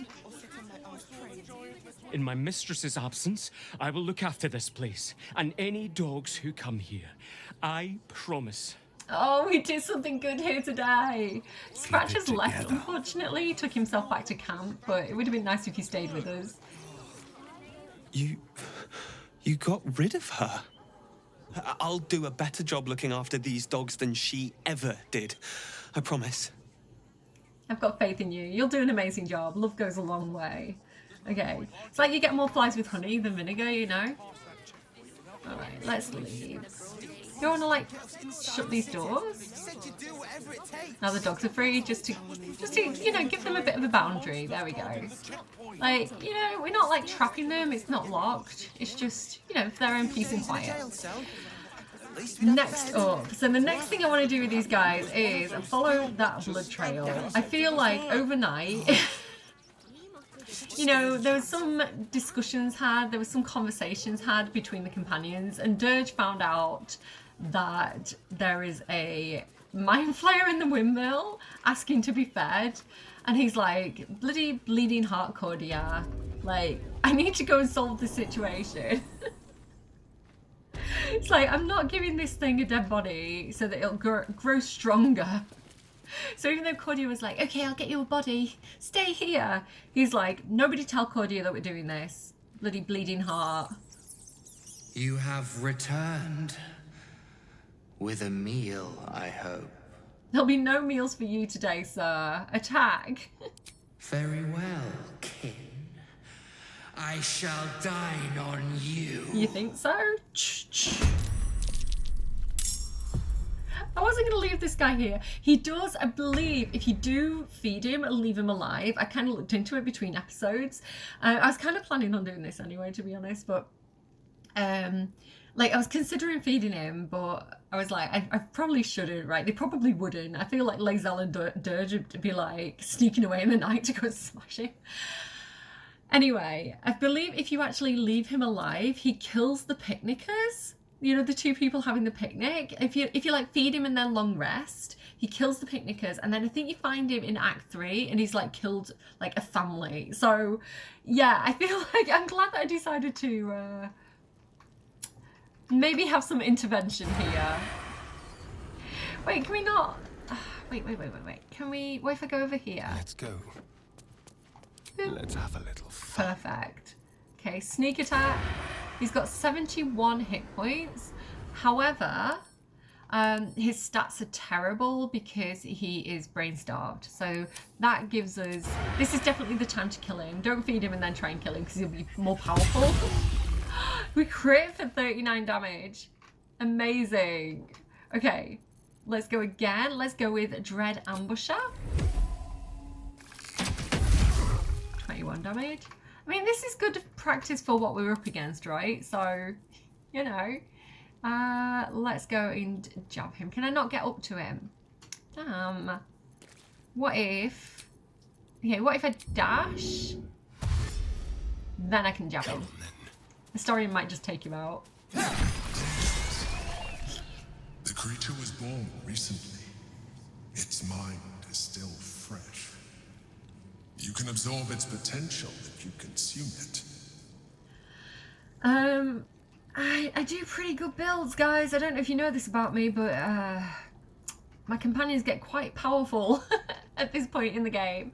Okay, Dirge is not listening to that Mind Flayer. Who's trying to turn him into a Mind Flayer effectively. He's like, I don't think I'm going to listen to you today. However, we have a Ring of Truthfulness, gain advantage on insight checks, which could be very, very handy. We've got a Mind Flayer Brain, which I think has a tadpole in it. I think we can like consume it or something like that. I don't know.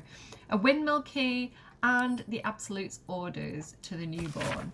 True Soul Alan, your time has come. The Absolute calls to all faithful, and you have been faithful indeed.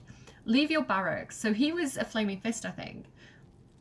Leave your barracks, leave your armour, leave all insignia of your rank behind. You are part of the Flaming Fist no longer. You have been a loyal true soul, but soon you will be so much more. You will become one of us. One of us. So yeah, the order for him to transform was given, and he made his way here to do it. So not a good guy, basically.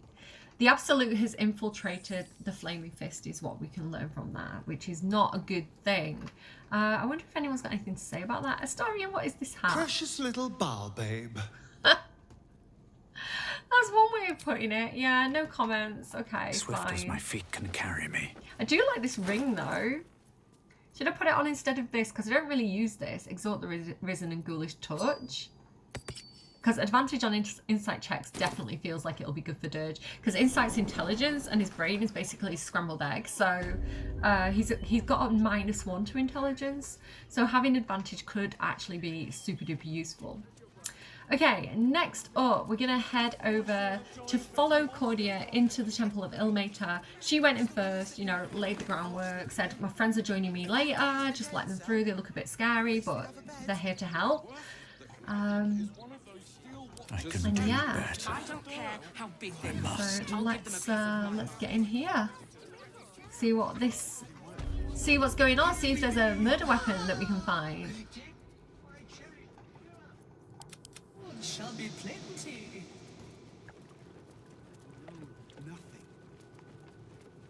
Just washed off some Mind Flayer juice there.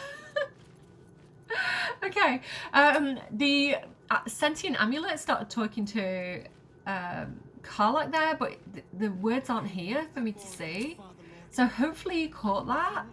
I might stick it back in again, like zoomed in so you can see what he said. Shall be plenty.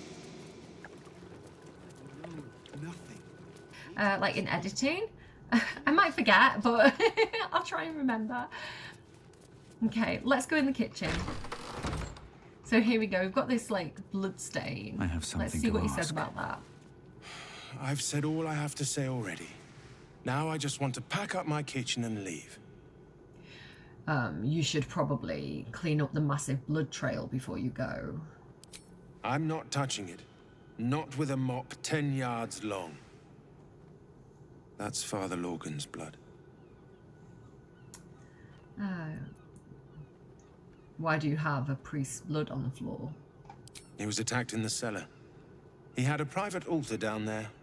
Used to like the solitude. The man ate like a horse. A soup-hungry horse.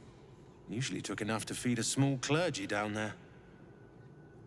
So he's hiding refugees and feeding them, basically, is what I gather from that. It's what I infer from that meeting. So yeah, this is where we're going. Let's go and investigate the scene of the crime. He's got a lot of blood. So there's some stuff that we can like loot in here if we want to. But this is food for the refugees that was intended for the refugees, and we don't need it. So if we do need it in the future, we know where we can come, because we can always come back here. Like Act 3 is like pretty open in that way, so you can go between Baldur's Gate and Rivington, which you actually need to do. But yeah, we'll just kind of leave the supplies where they are. So this is his little secret underground church for his secret refugee clergy. Let's see what we have here. A hastily scrawled and lightly damp plea of rest, requesting to be freed of Ilmater's service for the duration of a 10-day, as the writer mourns Father Lorgan. So he's basically saying, yeah, I don't know.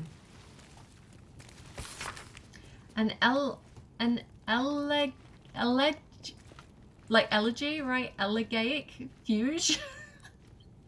Elegy, I can't say that word. I know what it means, but I can't say it. In the key of D minor, entitled Ode to the Oppressed. So there's all these like musical instruments down here. So clearly they had like a nice little time down here. It seems very well intentioned. However, we do have a necklace, a pendant to return. A crypt. This must be where Shira Clawin is buried. Making me sweat. Carla, do you want to see if you can... Something the matter? No. Oops. Carla, I feel like we should talk to the necklace before we do anything. So talk to the sentient amulet. Thou shalt return to me. Thou shalt have my blessing. Well, sorry, mate. I'm afraid your granddaughter's passed away. Oh, no. This cannot, must not, shall not be. You must open her tomb in the open-hand temple post-haste.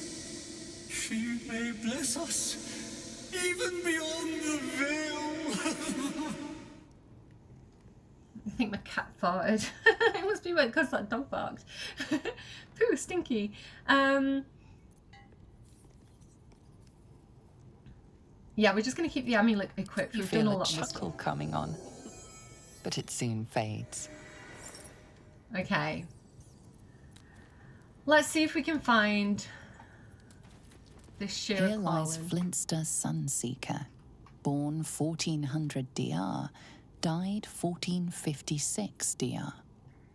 So the temple technically has lost 3 priests, because one left, Shira Clawin died, and then Father Logan was murdered, so they don't have, like, a head priest, I guess. Here lies Satida Atana, born 1411 DR, died 1485 DR. This, I love God Rays, it looks really pretty.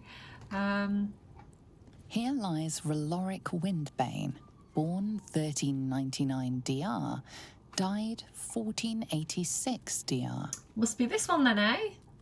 Here lies Sister Shira Clawin, date of birth unknown, died 1491 DR. So this is how we know the time, 1491. I think it's like 1492. There she is.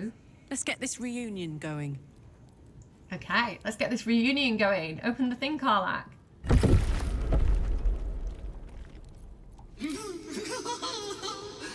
Darling Shira, faithful to the crying god, long didst I wait, only to find thine empty flesh.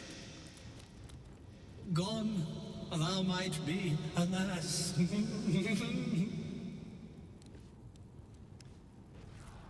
And yet thy shell will rise. That's creepy as shit. Honored Shira. Honoured? Her spirit hath fled, and her body but merely a husk. Swear I did to shed this foul mania and bestow it upon Shira. She was to endure, to suffer, as was her god Ilmater's wont. Who now shall bear the madness Shah has wrought on me, so I might no longer suffer? Oh, shall it be thou? His little skinny ass. Me. I have no butt. I don't think he'd be so inclined to bear Shah's madness. Shadowheart's like, think about this.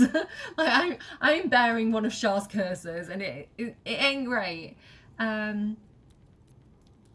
Let's see if we can figure out what's going on with this. Ponder what you know of the monk's affliction. What are the consequences of accepting it? So we've got a DC of 15.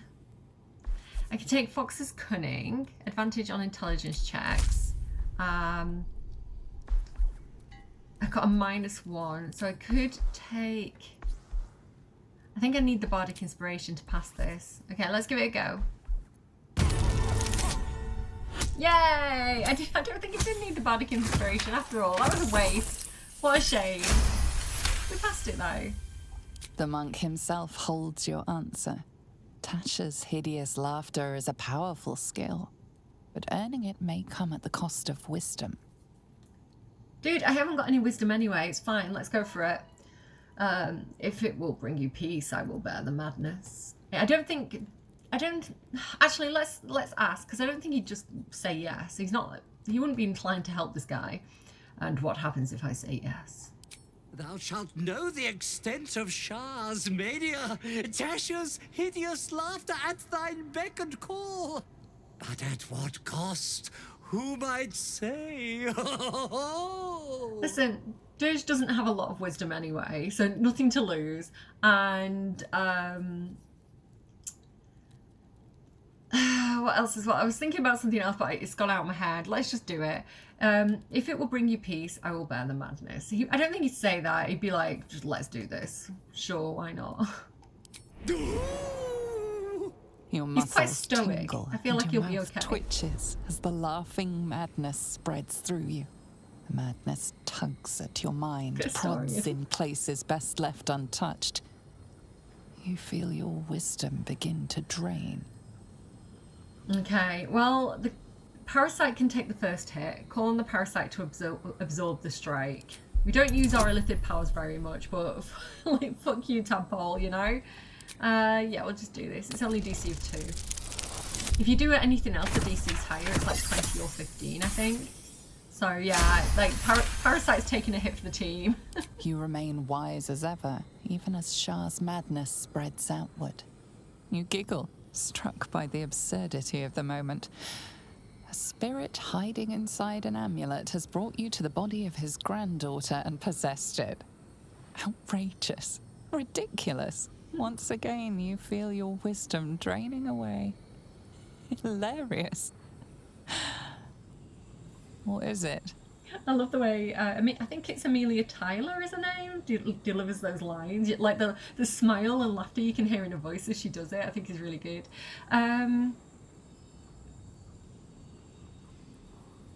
Okay, I feel like we can try a lift it again, but it won't let me. I'm going to show you. You focus on the source of the power, but it is quiet and still. It needs to rest. Temple's just in there giggling. Okay, I think Constitution is our best bet. Like I say, wisdom is not his strength. Constitution, hold firm, be stoic. You will make this curse a gift. You will not surrender the little wisdom that you have. Okay, we've got a -1 here, so let's take Bear's Endurance to get the advantage, and we'll take the Bardic Inspiration as well. And Guidance me, because they're not doing it. 13, I think we've got this. So, +1 to Constitution. Oh, +1, why didn't I think it was -1? Okay, cool, we did it. Great the urge success. to laugh dwindles. Approval. You can't help but chuckle. You withstood the monk's madness and earned Tasha's hideous laughter. Sweet. I probably won't use it. It would have been nice if like Astorian could have took that, or Carla could have My took friend, that. forgive me, for this mind was not mine own. May laughter be thy gift, never thy curse. The morning Lord calls. Canst thou feel the warmth of his blessing? This is not my final twilight, but a new dawn. Farewell. Nice. The corpse is an empty husk once more. The monk, liberated from madness, is finally at peace. Sweet. He's gone. Well, he was always good for a laugh. I think my neighbours are moving in, so I can hear them bumbling around. If you can hear some banging in the background. Okay. So we have still got the amulet. However, it doesn't really do anything anymore. So I probably need to switch that out for something a little bit more impactful. Probably Envoy's amulet. We got that off the mushrooms in the Underdark. So yeah, let's go with that for now. Okay, so, and like, look at how disrespectful this is. He's just like left the body on the floor. I reckon See, I can try and throw it back in, but I don't think I can actually get it in, unfortunately. So at least I can move it closer, I guess. Good idea, Karlach. Good idea, Karlach. Great idea. I think we were just more disrespectful, to be honest. But sure, listen, that's a problem for a different day. Halcyon was right. That's tomorrow's problem. Okay, shut that door. We're done in that section. Let's have a look at what's in this side room. Oh, see if we can figure out where Father Lorcan was murdered. Ignore the minimap. Can't slow down. Okay. Oh, perception failed. Always a good sign. I want to tidy this place up. I can't explain it, but I want to put this vase up here because I can. I thought it might be like an Indiana Jones type situation where it's kind of like it unlocks a secret door or something. Oh dear. Someone's left a trap out for us. Oh, so this is trapped. Okay. Ooh, scrolls. I'll take them. What's this? Miracles of the Outer City. But miracles. Miracles of the Outer City. A record of alleged miracles, miraculous phenomena in the outskirts of Baldur's Gate attributed to Ilmater. Customer of Gildro Angle Iron, the blacksmith we met who's hiding the deep gnomes underneath. Gnomes, that's the word that I was looking for earlier. Reckons he healed up mighty quick from a painful forge burn. Interesting. Asked if Ilmater had something to do with the irksome talkative gent outside Carmen's, a powerful agent of suffering. Okay, what? Oh, because the guy was talking too much. Same, can relate. He was annoying everybody and causing them suffering. So they thought Ilmater had sent him. Okay, Soup's still showing up at refugee camp. Even after the temple closed the kitchen. Curious. So we do know that the guy who was in the kitchen at the temple was asked to give lots and lots of soup. He was like, Father Lorcan has so much soup.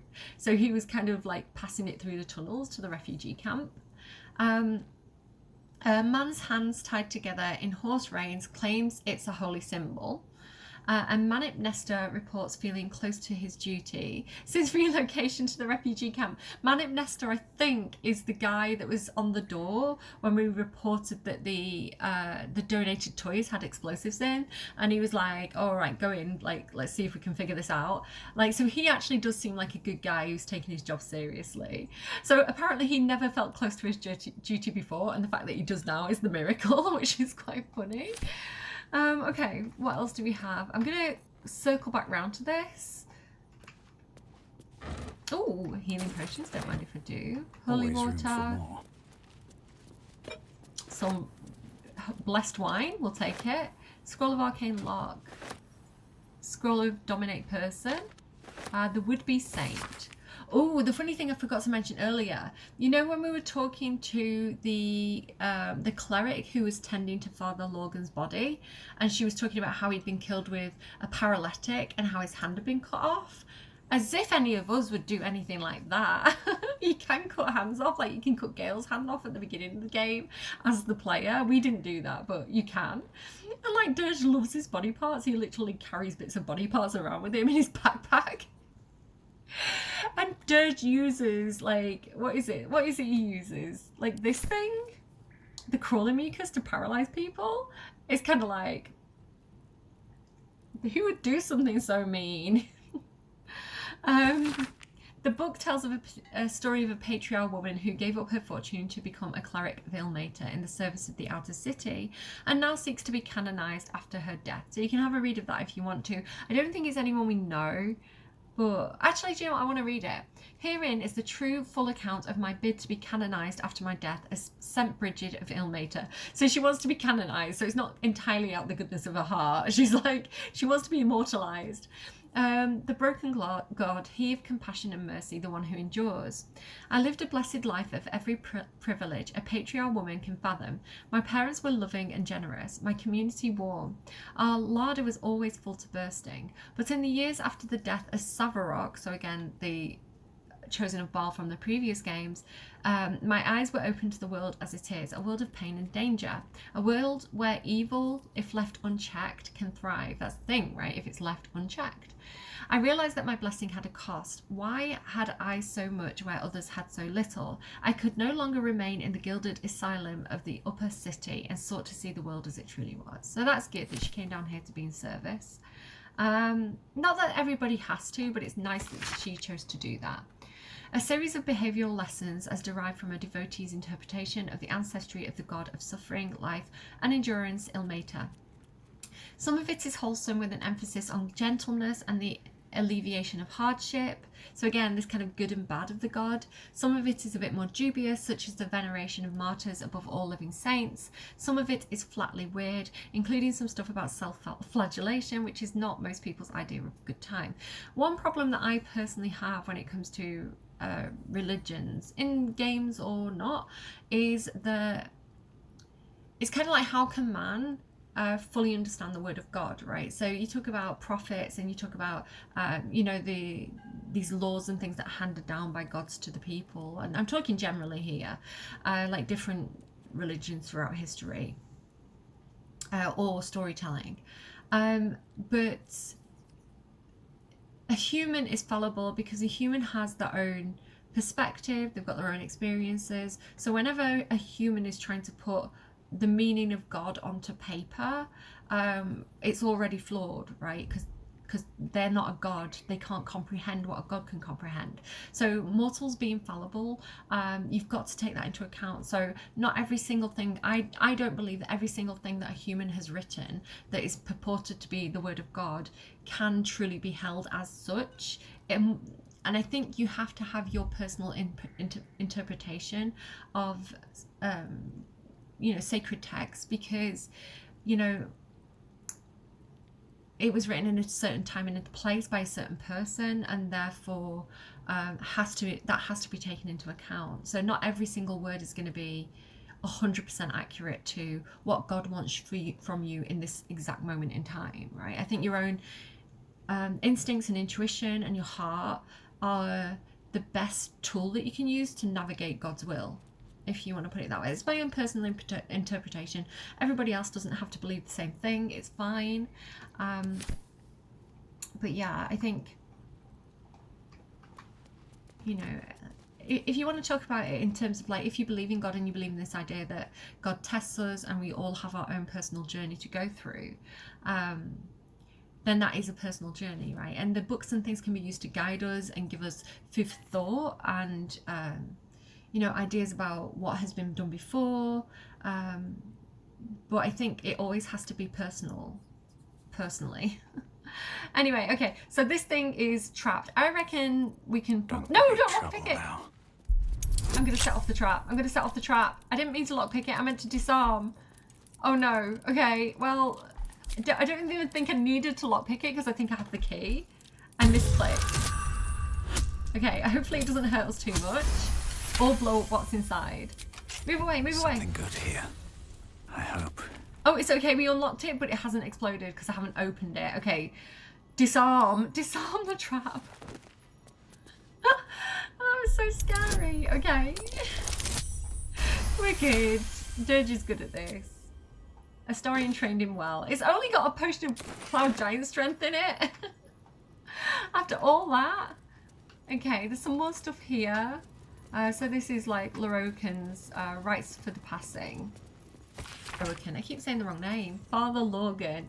It's just how my brain works. I get confused because they have similar like letters and vowels. The Book of Ilmater, Death Rites. The page on the turning is particularly dog-eared. There will come a time, O worshipful tormented, that you will have to comfort a faithless unfortunate as they pass from this life to the next. Or perhaps even more distastefully, you may be faced with the dying acolyte of a wretched god, keen to shirk the blasted afterlife awaiting them. The Lord on the Rack grants us a great many powers, but altering the mortal velocity of a soul is one we cannot shift on the deathbed. this sort of ties into what I was just talking about different belief systems. If one has lived a life of sin, their soul is bound for a sinful place, no matter what their final protestations. However, it would do much more harm than good to tell them this. Ilmater does not forbid the speaking of untruth, no matter how polite society deems the act. If it would spare the dying wretch some suffering as they pass, tell them that the weeping God awaits them with his balming embrace. Make them believe, whatever torment their soul bears in the realms beyond, it remembers not their body, so spare them at least this final passing moment from hardship. Again, I feel like that's quite a controversial one, so I don't really have... I have a lot of thoughts about it, but I don't have a opinion on it, if that makes sense. A collection of Father Lorgan's writings on despondency. Perhaps the hardest suffering to all is that which dulls, but does not pang. Weariness sits deep in one's soul, but it casts its miring net across the surface, dampening all errant thought and feeling in its wake. Malaise of this sort can rot the heart, if left to fester, but must be extricated carefully. Above all else, the weary soul knows itself better than you can. Do not condescend, do not assume, do not impose. Simply avail yourself as a tool to the weary. Let them know that you can be used however they might need. I think that's really beautiful. This idea of like how when you're really, really tired, when life grinds you down, and it can be so hard to feel anything at all, right? I know because I've had those moments. I've been depressed in my life. And so that horrible flat feeling where it's kind of like nothing matters and you get quite, what's the word? Like nihilist? Like nothing matters, so what's the point? It is really dangerous because it does create this inaction. And again, I do feel like sometimes certain media and things that are orchestrated in the real world can be designed to create that kind of soul weariness where people feel despondent and don't take any action when they can take action. But it's kind of like, but I'm so tired. So again, this created despondency is a really, really scary thing for me. It makes me think of like the big bad evil guy, like in the Wizard, not the Wizard of Oz. What's that one where he reads the book and it comes to life, and it's got like a Atreyu and a never-ending story. You know, that like really scary sense of like depression, or, like that comes across them.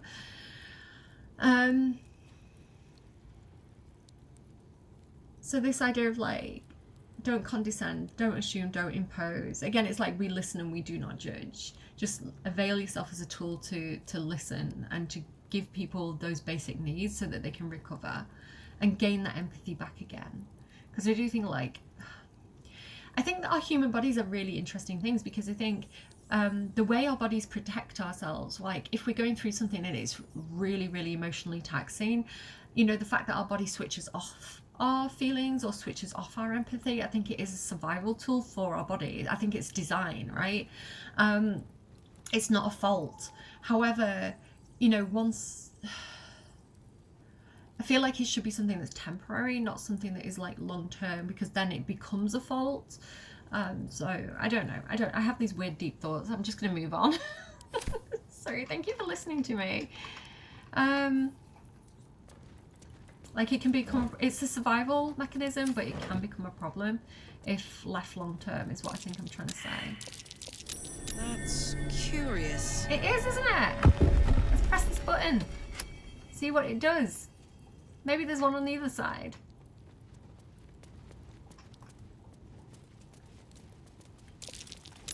That's curious. Very curious. There we go. And this opens the little secret door. More blood. So I think we're on the right path. Okay. Oh. It just auto-saved. I think maybe we should sneak. This might be the time to sneak. Free for the taking. Yeah.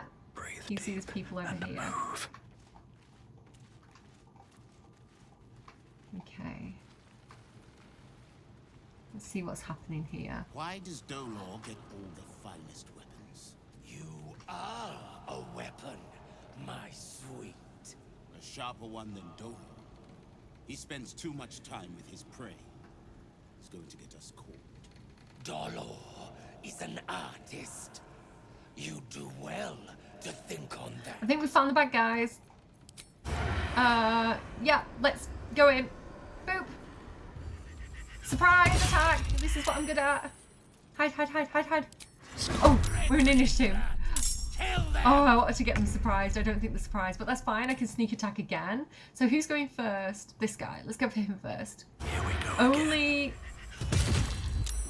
Only Dirge is in combat, which is perfect actually. I might go with an ice knife in the hope that these two slip. Okay, decent. Action surge. Just getting so many shots off on them. Let's. There's nothing else I can do. I could also go with an arrow of ice on him. I could use my crawler mucus.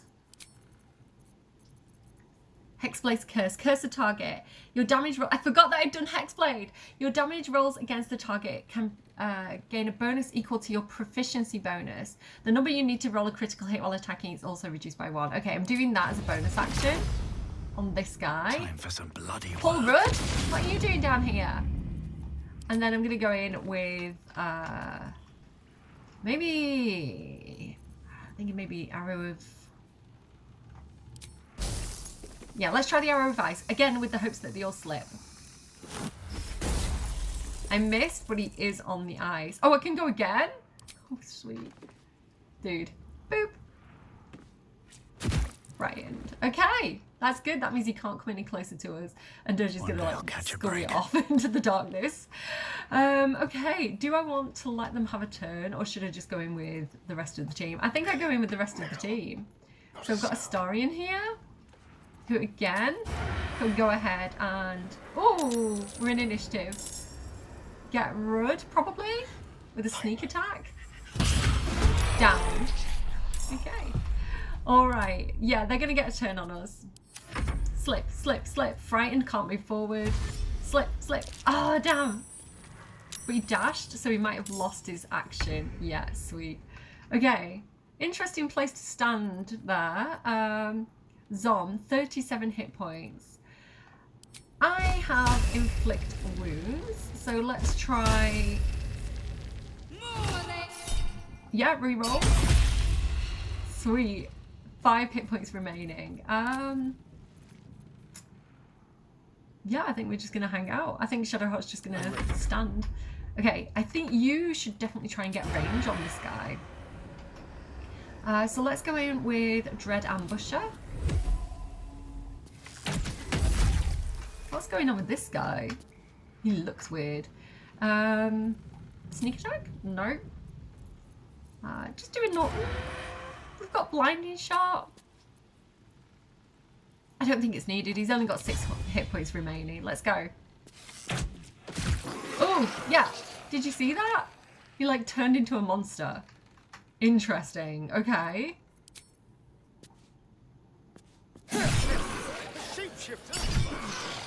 Trust anyone. Do you hear that? Astarion was like, shapeshifter, you can't trust anyone. Well, yeah, I think we definitely found something happening down here. Flowery key. This key splattered with blood is inscribed with the address of Frago's Flop House in Worm's Crossing. Interesting. Okay, well I guess we're heading to Flago's Flop House. Let's have a look. Arrow of Roaring. That's what I was looking for. I wanted to like knock him off. They didn't even get a shot on us. That was sweet. Okay, and then this guy here as well. Someone was arranging these corpses. What for? Don't know, mate. Let's read this letter and find out. More crawly mucus. We love that. Love to see it. Dirge's weapon of choice. Field report. Something over there. Something over. Oh, something over here. Okay. Field report. Deathstalker Zone. Deathstalker. Aspirant Dolor is talented. If a touch careless, the dagger he discarded, murder weapon, lurks within these caves somewhere, though I know not where. I can smell it. So they were looking for the murder weapon. The fear musk from his kills stands in the air after the fact, because he lets them marinate first. They stand, lie, sit, stock still as the poison fills their limbs. So that kind of sounds like someone else we've met. With lead, knowing only 2 perfect facts. They are going to die. There is nothing they can do about it. Well, there's something we can do about it, mates. Takes one to know one. Let's see what's in that little These tiny boots hole. have seen everything. Still maker with whole person. Dagger, light, fitness, thrown. Well, if I need to throw a weapon, I guess This I've got one. blade's wicked look matches its deeds. Poor Father Lorgan. I do like that it has whole person. But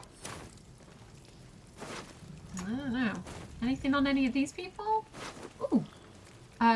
Excuse me. Clown's severed torso. The chunk of corpse is still garbed in clown clothes. Well, we're off to the circus tomorrow, so maybe we can check that out there. Let's read this. The effigy of Ilmater, who watched and waited.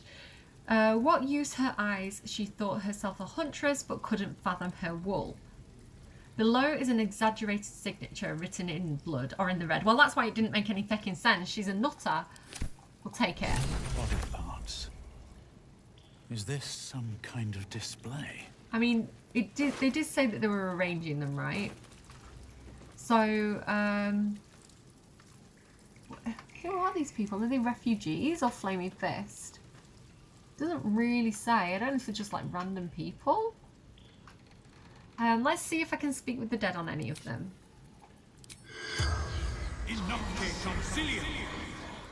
The corpse does not respond. Anyone else? They should highlight if I can do it. This one here, look. That is a weird pose. Okay. Let's see if I can speak with the dead. I don't know if they'll speak to me, but if not, I can take them to Cordia.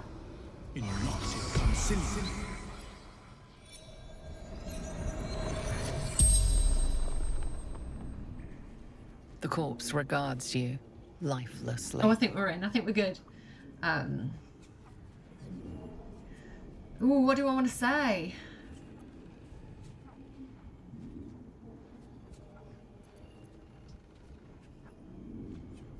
Did you kill Father Lorgan? I don't think so, but he's a shapeshifter, so I don't know what he looked like before.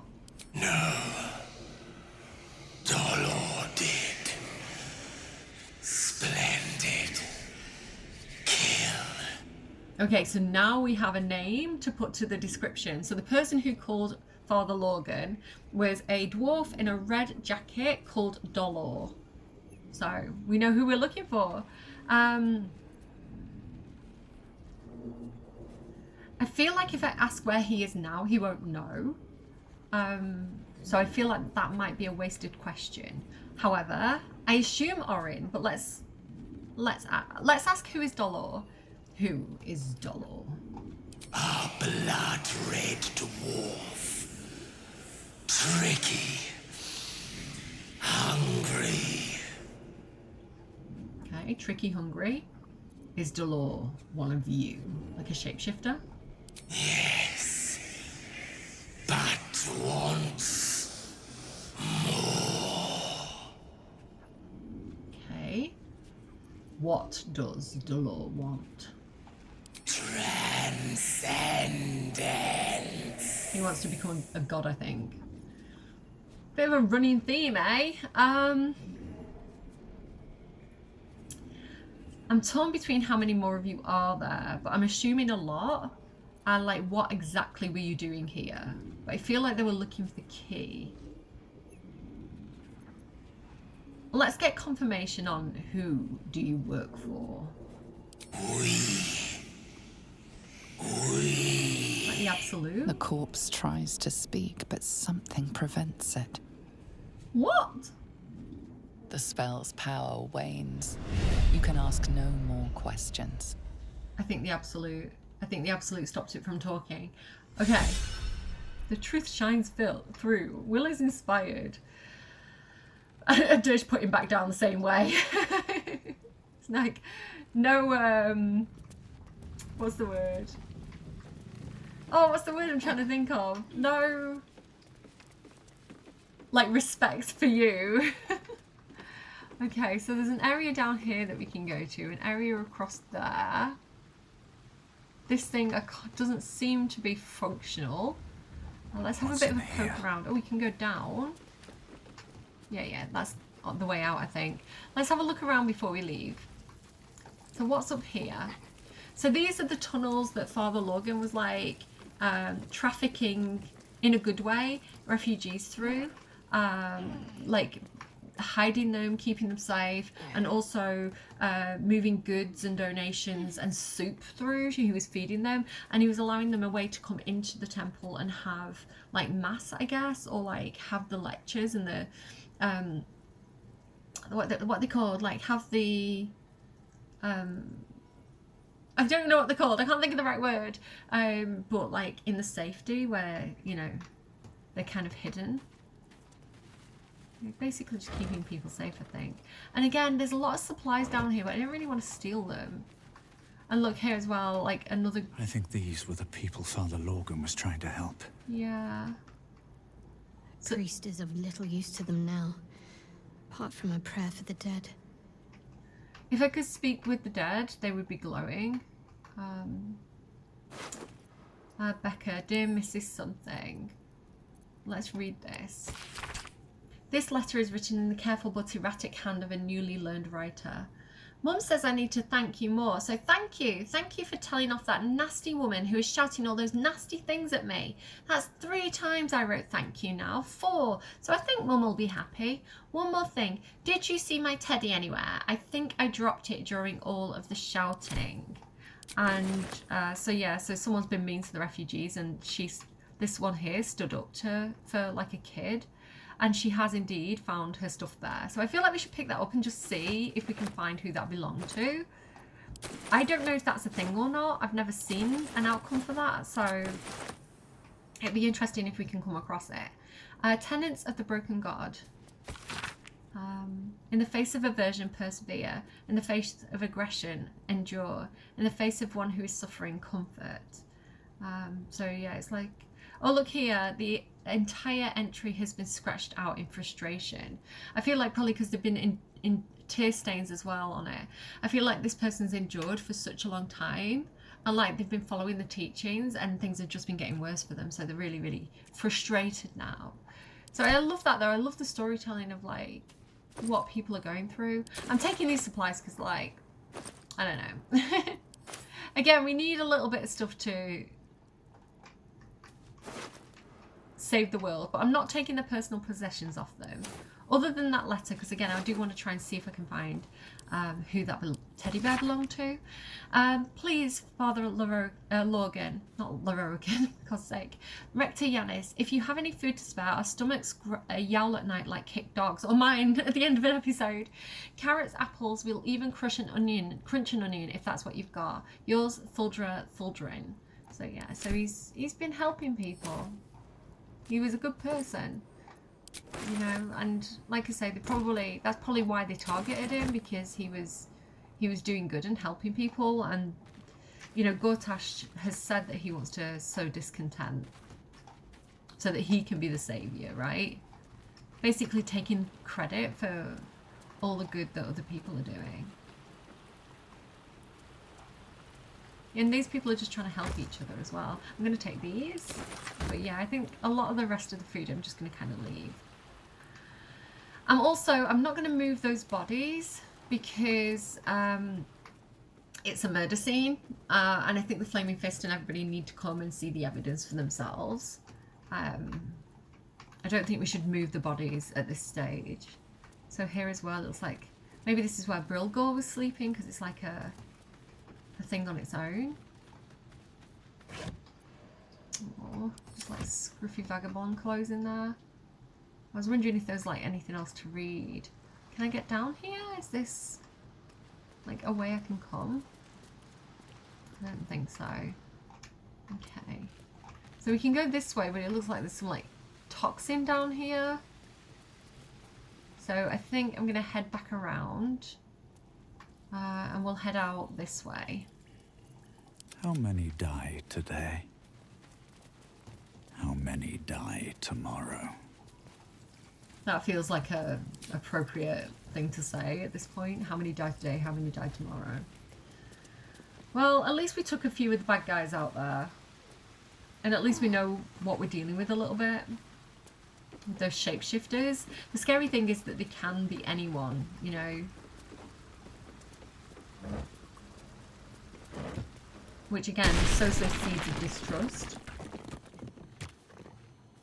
Okay, so we've exited the caves back down by the beach. So this is like underneath that span that we need to go into next. So over there is like the pirate ship and the place where that kind of gang meeting was taking place. Back here is where we found the guy with the gemless ring. So yeah, that is kind of where we are, like, you know, situationally. Is there anything else I want to do before I head back to camp? I'm probably more at home in the water than you now, Astarion. Probably. Although I am 200 years out of practice, running water is no place for vampires. Okay, that's cool. A little bit of vampire lore there. I know that from doing Curse of Strahd. The running water is like a problem for them. I'm probably more at home in water than you now, Astarion. Probably, although I am 200 years out of practice, running water is no place for vampires.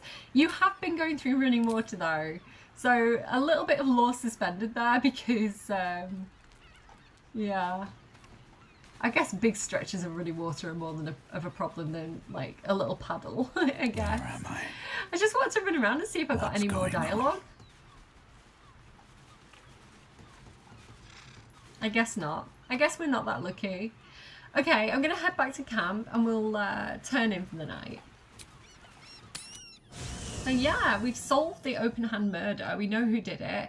So in the next episode, my plan is to go to the circus because we want to go to the circus before we leave Rivington. But in the episode after that, we'll go and see if we can track down the investigator and hand in the evidence.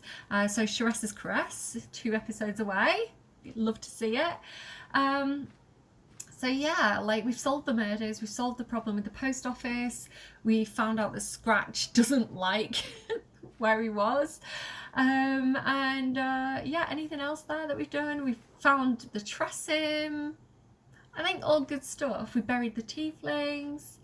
Yeah, I feel like we're making progress.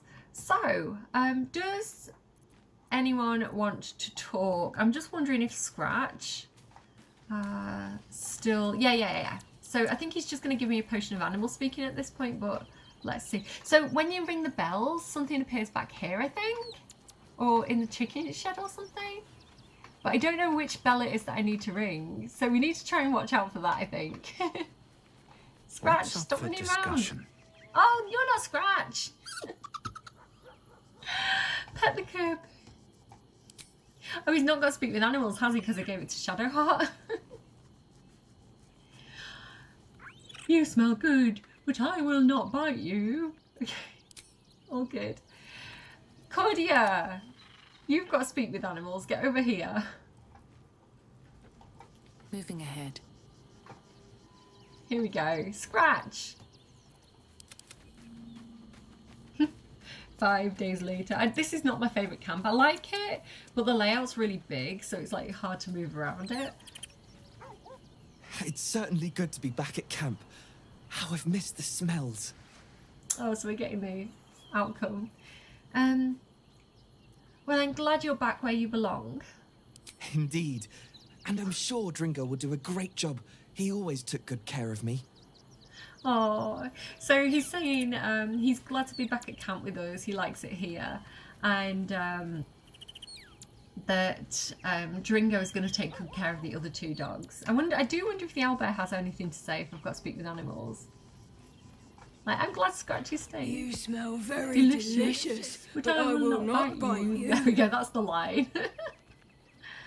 You like it here, huh? Nice here. The caves smell like rotting meat. Goblin cat smells like goblins. Pet the cub. Ooh, more. There we go. Love it. Right, I think it's probably time to turn in for the night and probably get propositioned by Halcyon, which I was expecting in the last episode, and it didn't happen. I'm looking very rosy, aren't I? It's a bit warm in the UK today. Yes, long rest. Okay. Halcyon.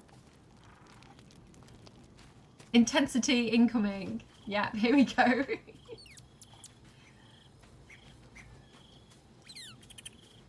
I never quite realized how burdened I was until I met you. Oh, sorry. The threat of the Shadow Curse, the politics of the Grove. I was forgetting who I was. But you lifted the fog. Thank you. You're welcome. So the fog has lifted. What have you discovered? You. I discovered you. Me? I have lived a very long time. I have taken many lovers. My heart does not stir lightly. But it does now. Many lovers. I thought you were bound to nature. I still have hot blood in my veins. Nature gifted us our desires and the means to act on them. But we muddied its beautiful simplicity with rules, social strictures, clothes. I like my clothes. So, I am not bound to nature. I am unbound in nature. Right. I want more than to fight at your side, or sit around the campfire with you. I want to lay with you under the stars and feel your skin against mine. I think you feel the same way. Once the power of the Shadow Curse was broken, the connection was undeniable. We both felt it. But tell me I'm wrong, and the matter can rest. I do not wish to sour our friendship, but I have to know if it can be something more. I love Halcyon, but I don't find him particularly romantic. Like, I don't know. Like, he's likable. He just, maybe he's not my type. Like, I feel like he would be my type, but there's something, I just don't know. He just doesn't do it for me. The bear thing scares me. Cordia is quite a romantic person, but she's currently romancing Shadowheart's Will and Gale. So I feel like throwing another person in the mix is maybe just one lover too many. And this, I think the thing with Halcyon is, you know this thing where he's saying like, I've taken many lovers, but I want to be with you. And it's like, you've taken many lovers, where are they now? Where Cordia's approach is a bit more like, polyamory's fine, but I want it to be like, I'm not just going out there sleeping with everyone, right? It's like, I want it to be a special bond. I don't want it to just be fucking around because I like fucking around. I want it to be meaningful. I want it to be, and he wants it to be meaningful. Like, he describes it in a meaningful, special way. But I think she's looking more for like a different type of connection, let's say, than what Halcyon might be offering. I like Halcyon, but I don't like him for Cordia at this point. Although she was also trying to riz him up a few episodes ago. So I do feel like she's kind of encouraged this a little bit, and then she's kind of going, oh, actually. But I tried it, and I didn't like the scene for them. It just didn't work for them. A little bit like when I was thinking about like somebody romancing a story, and I was like, there's just something about it that isn't feeling right. So I'm going to have Cordia turn him down. However, somebody in the camp is going to sleep with Halcyon this evening. I'm going to do a little bit of video editing chicanery. And yeah, if you want to check out who does sleep with Halcyon and see that whole bear scene, I might put it in a separate video. I'm thinking about using, because I'm looking at all the different opportunities that YouTube's giving me now, and one of the things is like channel memberships, which I don't really love the idea of like putting a lot of content behind a paywall, but I thought things like that where it's kind of like it would get me demonetized possibly. However, like, so I can't put ads on those videos because of like the different rules that it has. So if I take those sections out and put them on a membership, then like I can still monetize the content, and if you really want to see it, the opportunity's there. I don't really know because I've not fully investigated it. I'm just thinking ideas. Like, and I don't want anyone to feel like they're missing out particularly, but because it's a bit spicier, maybe having that paywall would be a good thing. I don't know. You can feel free to let me know what you think in the comments down below. I don't want to feel like I'm like scamming anyone or hiding content, but I do need to make money. I do need to be able to pay for food and pay my bills. So it's something that I've been toying around with. Yeah, and I was toying around with the idea of merch, and I spoke about this a little bit in my, I think it was in one of my Lost Records videos that I talked about this further. I was thinking about doing some merch, but then when I was looking at the merch, it was like all these different sites all had the same base products, and I was like, so it's like an illusion of choice because they're all using the same suppliers. So it's like one supplier supplying several different like merch sites. And I was like, I don't know, it felt a bit scammy to me. So I need to like do more research into that and look into that further before making a decision, because I was a little bit like, something felt off about it. And I've got this beautiful piece of artwork that my daughter's done for me, like on her tablet, and it's like an original piece of artwork, and then slapping it on a cup that's like there's hundreds of thousands of them. Is that what I want to do? I might end up doing it, but I don't want to do it without thoroughly like looking into it before I do it. So leave that one with me. I don't want to make promises that I don't keep. However, I don't want to do something that I'm not comfortable with. So I'm playing around with the new opportunities that YouTube's offering me, basically. So bear with me and let me know your thoughts on that. So someone's going to sleep with Halcyon, but it's not Cordia and it's not Dirge. So if you do want to see who sleeps with him, go and see if you can find that other video. I will upload it separately. Yeah, and for those of you who don't want to pay channel membership or anything like that, and you don't want to miss out either, I am going to put some sneaky little clues in the game so you can maybe figure out who it was. Possibly. Right, okay. What I want to say for Cordia is I'm going to let him down gently. I'd be lying if I said I wasn't interested, because I was previously, but I am already in several relationships. You have bonded with Will, body and soul. His scent lingers on your skin. If there is to be anything between us, it must be with his consent. And perhaps someday, his participation. So we are romancing Will, Shadowheart and Gale, so I don't know what makes Halcyon choose Will. I tried like bringing other companions closer to see if it was like a proximity thing, and it didn't seem to make a difference. So yeah, I don't know why he's choosing Will over the others, but apparently he's into Will, and he wants to share.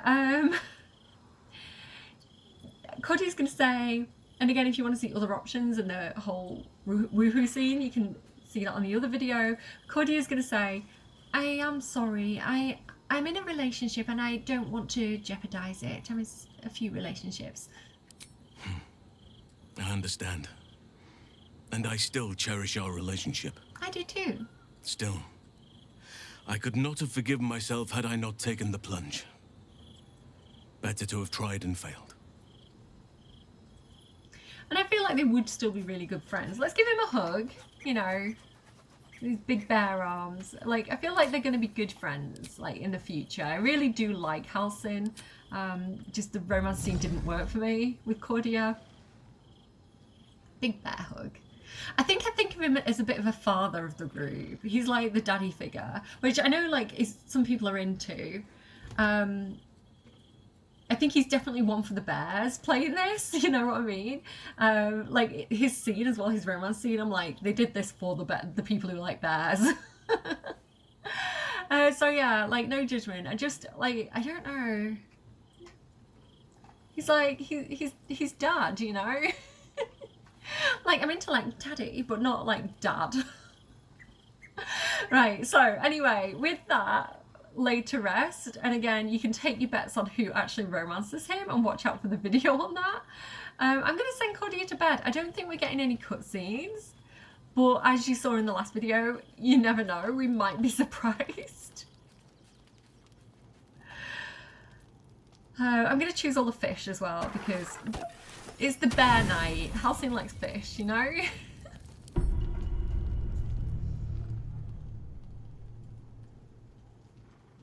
Yeah, no cutscene, I don't think. We're all good. She says. Yeah, all good. All right, so I'm going to leave it there. Again, look out for the clues. For those of you who don't watch the other video, watch out for the clues for who spent the night with Halcyon. And yeah, I'm going to drop little things around. And yeah, on that note, in the next video, we're going to go to the circus and have a bit of a fun video before moving on to more serious matters in the next video after that, where we'll be actually going into the deeper part of the town where the Sharessa's caresses and things like that, and all the things that there is to do there. Maybe a bit more shopping. I'd love to get some more like fancy outfits and all that good stuff. Maybe see if we can see any Harpers. Yeah, see if there's any mysteries to solve there, and see who's waiting for us at the Sharessa's crest. We know that Voss is waiting for Lae'zel, and we know that we need to go and talk to that Hollyphant again. I'm gonna go. I get tired and I get hungry at this point in the video. They're really long videos. Thank you so much for watching. Let me know what you think about the whole merch and like membership situation, if you've got any thoughts on that. And yeah, all that good stuff. I'm gonna go. Take care. Pray to your deities, whoever that might be. If it's a pop star, that's fine too.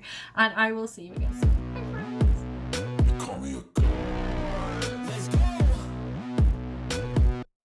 I'm about to go off like a weapon. Fuel to the top, got a filled up engine. In my thoughts, obsession. I will not stop, no, I'm never second guessing. I got a God complex. Haters love to hate, but I never feel pressed. Got a lot on my plate, but I never get stressed. I'll take all the pressure like I'm acing this test. Oh! Tear it up like I'm Jason. I see the world like it's ready for the taking. I see this place like a game I'm playing. Straight to the bank to collect my payments. No negotiations, it's my way, I was born impatient. And like a damn Freemason, I'll run this nation. They call me a